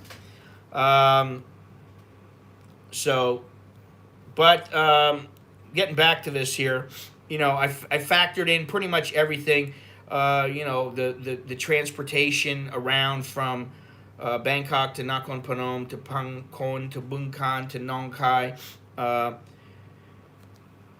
The taxi, you know, to the airport, the coffee, the hotels, everything. I figured everything in, and I think it's going to end up around 500 bucks is what I spent, which is not huge, but you know, if it's 500 bucks a month, you know, it adds up. So I'm going to figure it out and finalize it, and I'll probably put it up in a blog post or in the community on YouTube. But don't forget, get the 10% off on the shirts. You wanna help out on the trip. Spend a little money, get like, you know, 2-3 shirts. There is like, I think there's 2 new shirts up having to do with the virus. Yeah, but now through August 1st, get 10% off. Use the code TRIP10. So there it is there. That's a way you can help out. Let's see if I got any other things to read here. Been there, done that. Oh, what is this? Let's see here.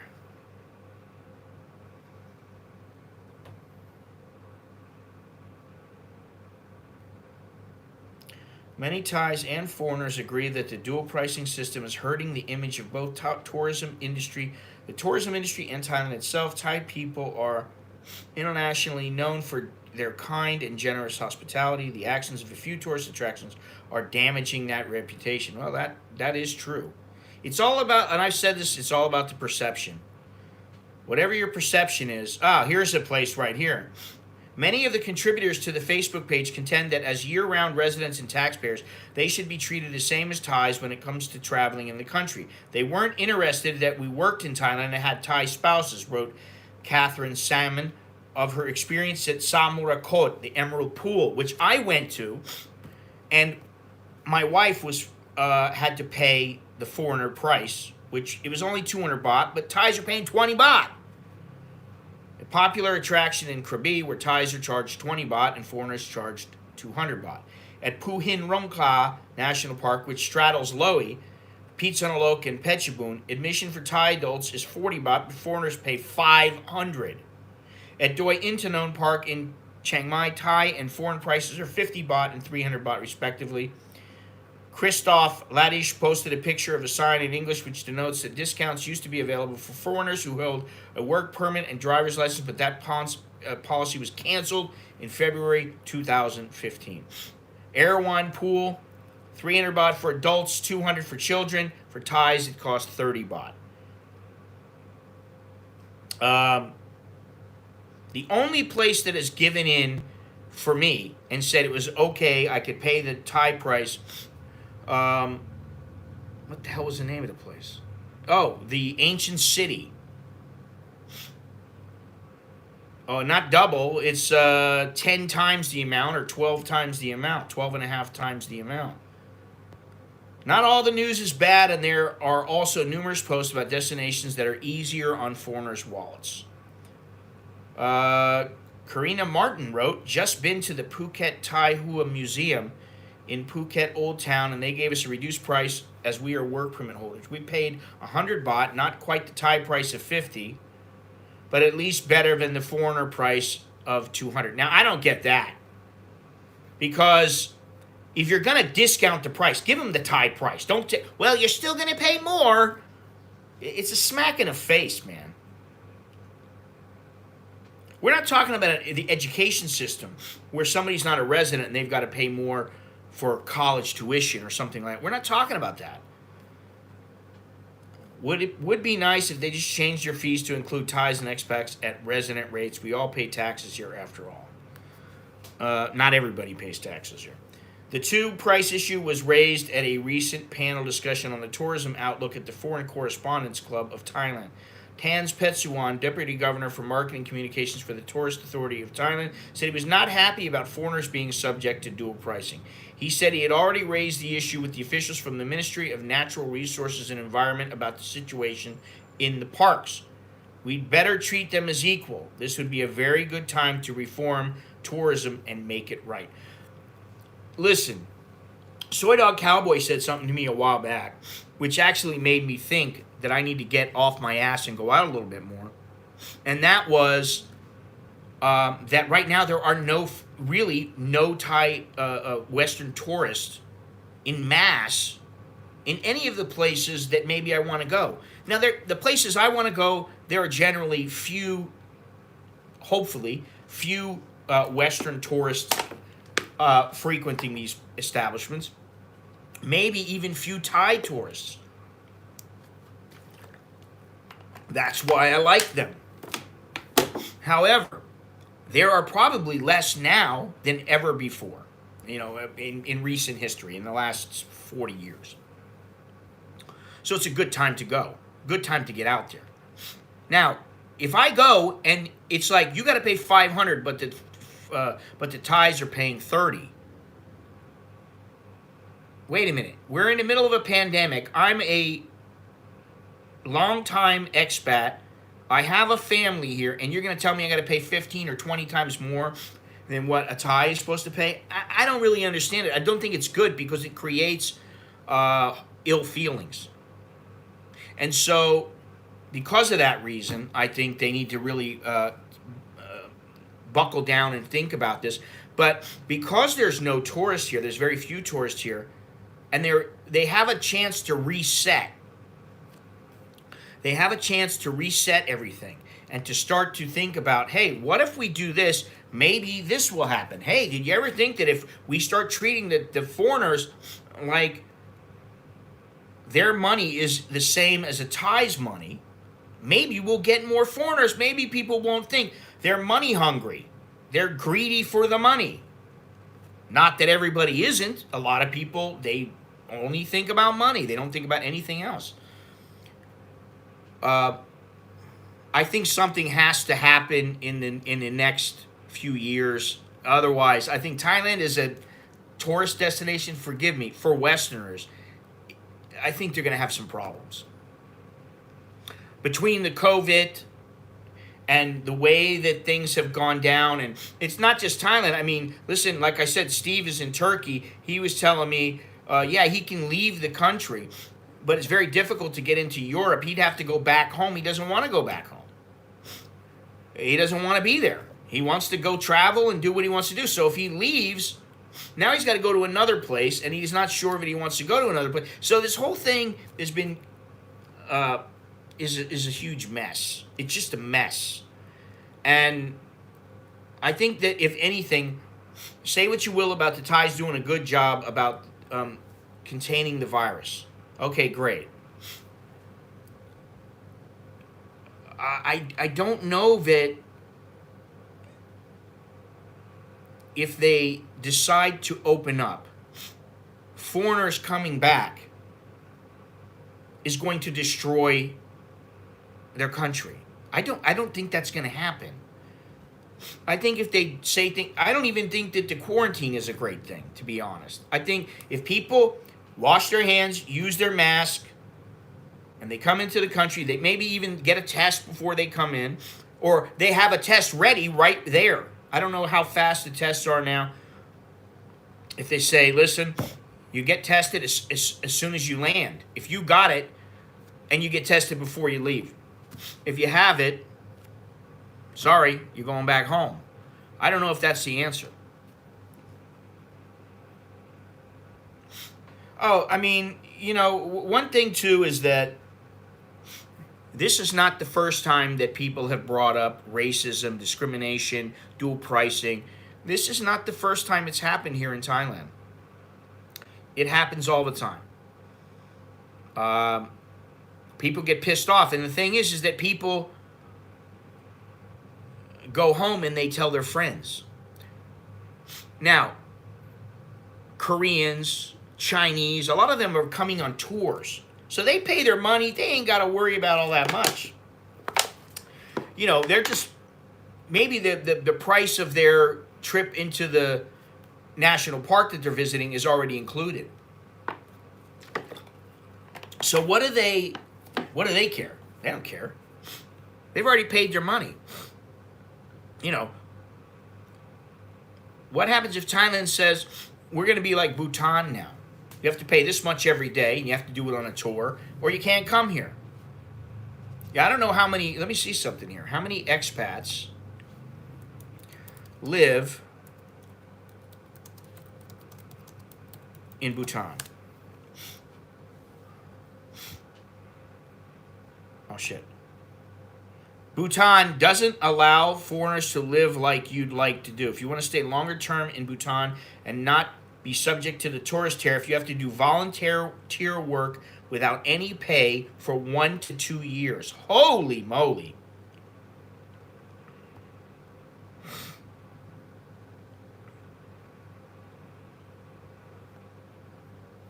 So you might as well forget about that.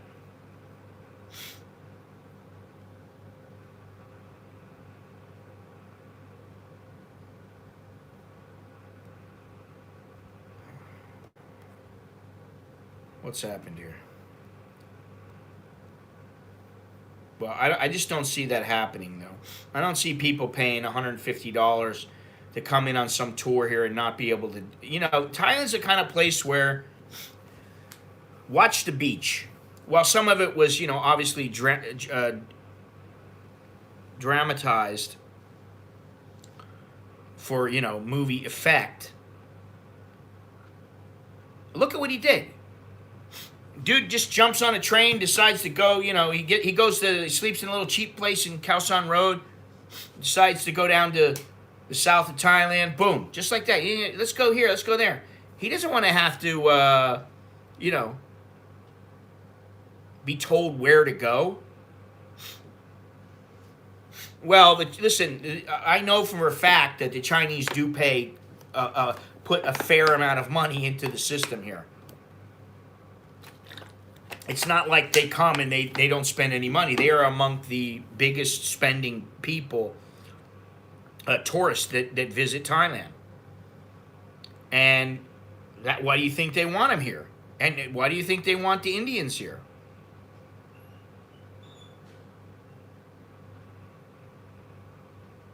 Yeah.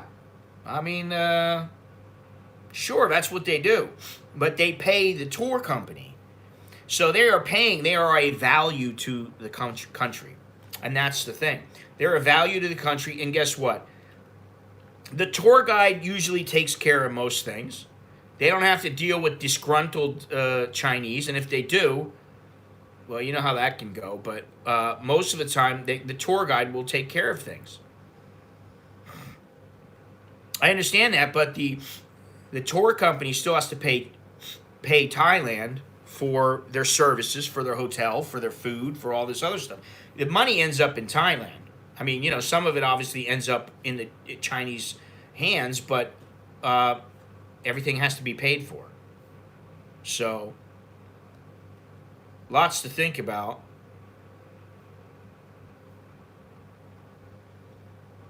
But, you know, I'm getting the opinion over the last couple of years that...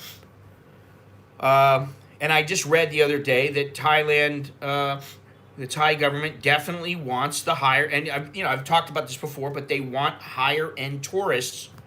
They don't want the backpackers anymore. That's not. They don't want mass amounts of tourism because it destroys their natural resources. And for what? For very little money. It's like, well, if you sell 10 million of these at 2 cents each, is it as good as selling 1 million at $30 each?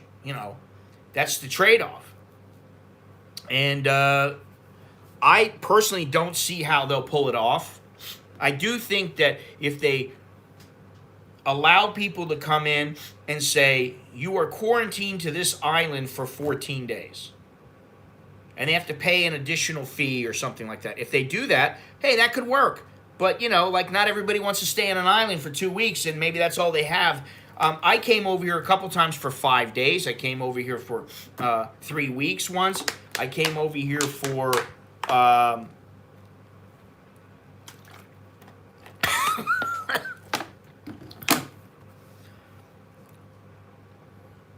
but that's you. I don't...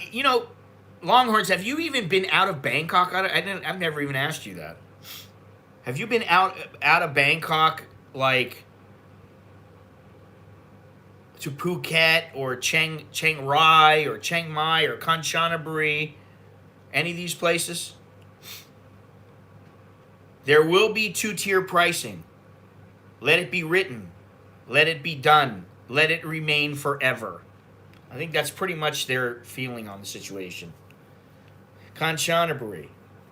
Did you go with me? Did we go together? I don't remember. I think we've only been places outside of Thailand, not inside. Yeah, Kanchanaburi is nice. My wife was saying to me the other day she wants to go on a trip somewhere. I'm like, what do you want to go on a trip for? You really want to go somewhere? Maybe, I don't know, I'm like, well, where are you going to go? Now, she did mention to me that she thought that Phuket was completely dying.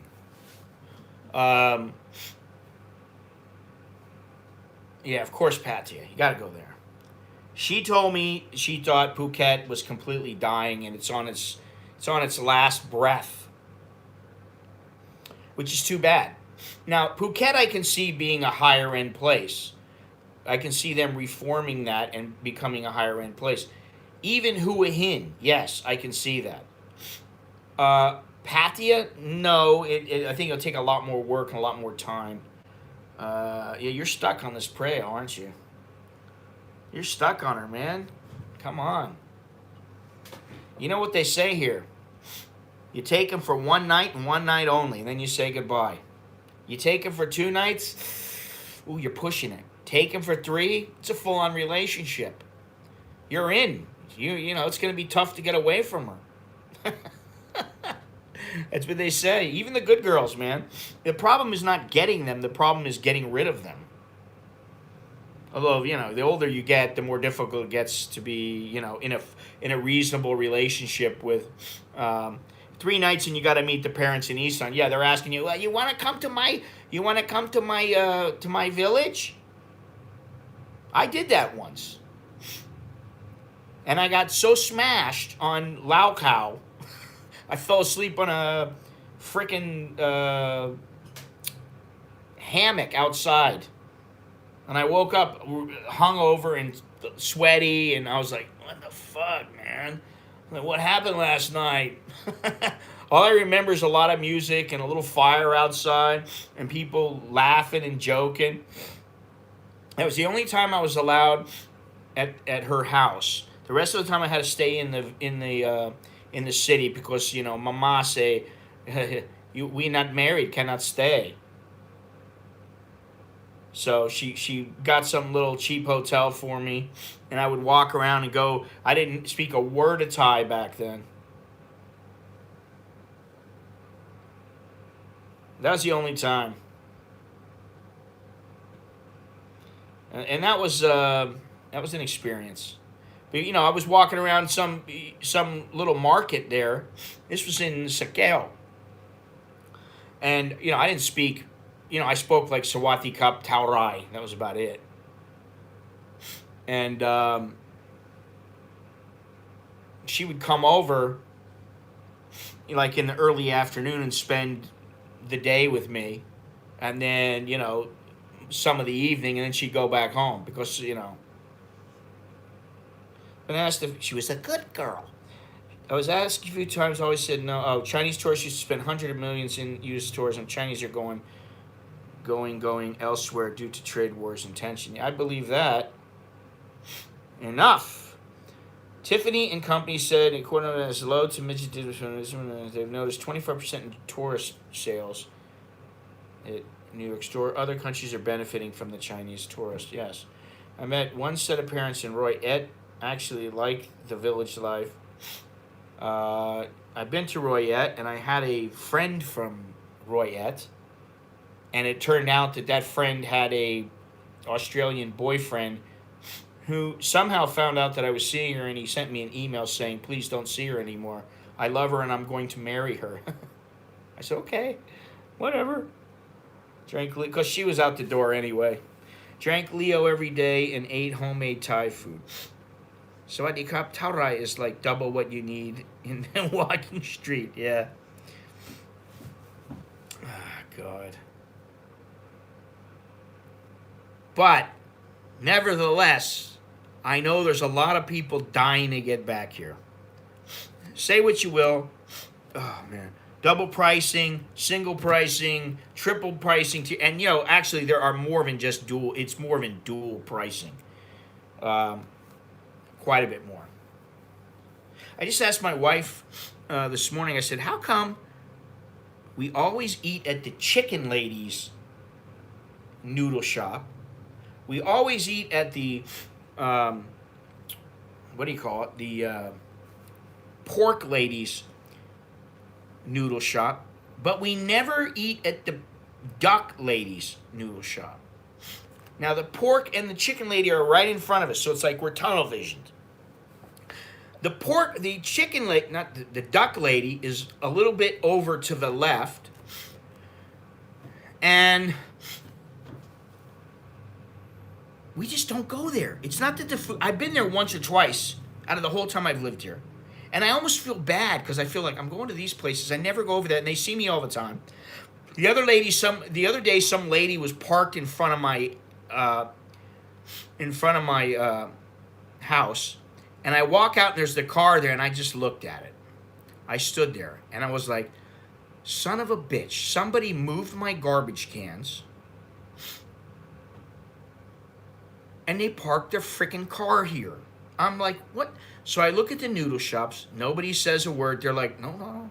And so then the next door neighbor, who I didn't used to get along with, but after she saw me beat the piss out of this guy who was terrorizing people in the neighborhood, she seems to be very nice to me now. She pointed at the place, and then the lady from the duck place pointed at the same place. So I'm like, okay, I need to leave, but if it's still here when I get back, I'm going to say something. So I left. I came back an hour or so later. I walk over to the house very politely, and I said, excuse me, is this your car here? Could you please move it? And it was this old woman. She was like 80 years old. And then I just went, are you going to be here for long? She said, no. I said, if it's not for long, don't worry. Don't worry, no problem. I felt bad. She was like 80 years old. She could barely move. And I was like, she's driving? But, if I wasn't on a lead, I'd have some possible issues come end of September. Yeah, a lot of people are going to have some issues. I'm anxious to see what happens. I'm dying to get back. More to do here and nothing to do with any girls.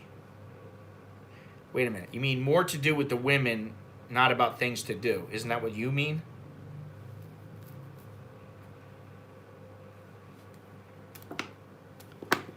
There's always plenty to do here. I just had to push myself a little bit. Start looking around a little bit. Now, one thing I will say about Loei, I haven't been to that province yet, but it looks really spread out. kind of like Bangkok, which I didn't like really the city portion of Bangkok. You know, wasn't the most exciting of places. But once you go out and you go into nature, awesome. I'm working on the video right now. It's a Bangkok video.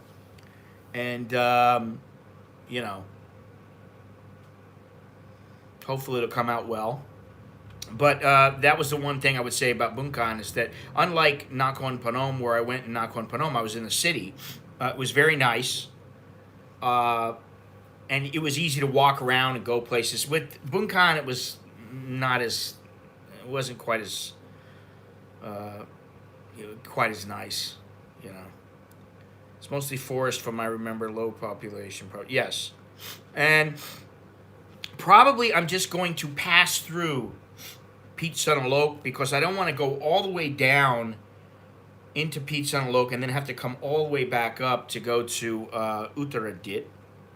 Now, depending on the budget and how things are working out, the last stop's supposed to be Nan, but after Nan is Phayao. Not Preo, but Phayao.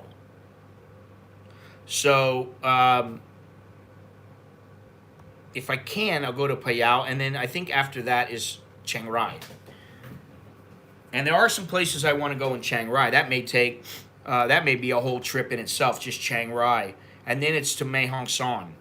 So I want to continue this outer edge. Could be quite fun. And then after the outer edge, assuming I get the outer edge done, which might take me a year, I don't know. I'd like to just do it in one trip. Start here, go there, boom, boom, boom, boom, boom, boom, boom, boom, boom. But until I have sufficient funds, I can't do that. I do it, I piecemeal it. Kind of like the Republicans want to do with their stimulus package. They want to piecemeal it, do a little bit at a time. But yeah, there's a lot to do, so I'm anxious to get back there, get back on the road. But let me see something here. I'm not sure about what I was going to do in Uttaradit. I forgot about that. But Nan, I'm anxious to go to Nan. There is a place that Mr. Soy Dog Cowboy recommended. I don't know if he's been there, or I think he said he'd been there, but he saw it, and it's supposed to be quite nice there. You know, hopefully it'll keep me enthralled like Bangkok did. Bangkok was badass. I really liked it. But anyway, thank you very much for watching. I appreciate it. Visit my website at americaninbangkok.com. I'm working on what I spent while I was away on the last trip, and I'm gonna try to keep up with, you know, what I spent for what I'll spend on this next trip. That way I know how much I have and everything like that. But I figured it would cost me to go to 39 provinces. What did I say? It would cost me.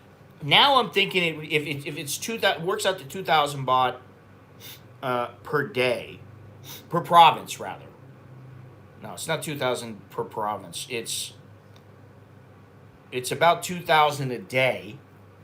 2 days per province.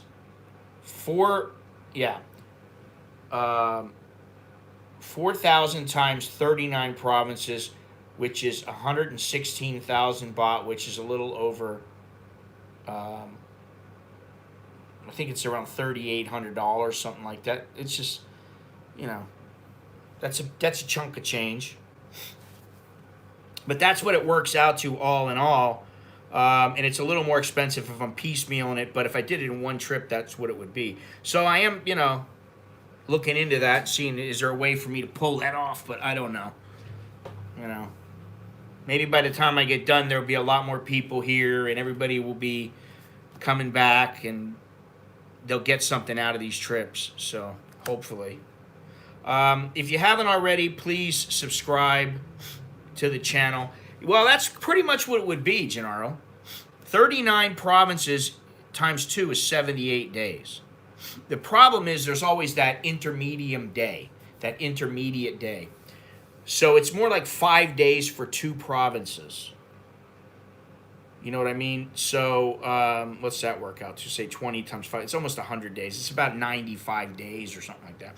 And you figure, see now, if you figure it out that way, 2,000 baht per day times 100 and, what did I say? 105 days. That's, considerable. Now you're talking about a little bit more money. I mean, it's not all that much money, really, for all the traveling, but it's still a chunk of change. It's a lot if you don't have the money. That's how it works out. But hopefully I should have the video up on Friday night here, which is Friday morning in the United States. Maybe Saturday morning here, which is Friday night in the United States. But like I said, if you haven't already, please click thumbs up. Please subscribe. I'm trying to get my subscriber numbers up. Yeah, leave a thumbs up. Share. Not share the chick, but share the video. And what else? I think that's about it for now. Uncle Ho's place. I might put a little video up of Uncle Ho's place. Forgot about that. Forgot all about Uncle Ho. Remember Uncle Ho? Remember Uncle Ho's place? For those who have been following, remember Uncle Ho's place? That was kind of fun. Where am I at?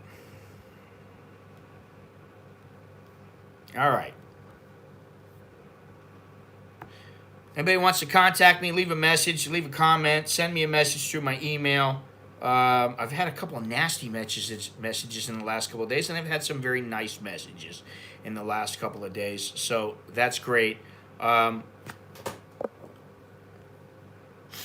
sketchy, dangerous places there's 3: Yala,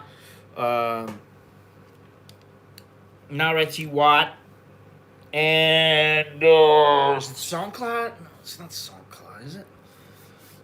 Yala, Nareti Wat, and I always forget. Is it Songkla? Let me see.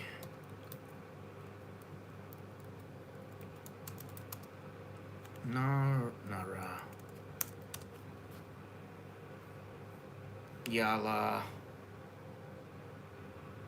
Ooh, Phuket, Yala, and Nareti Wat placed on lockdown. No, well, it's included in all these places are included in the trip.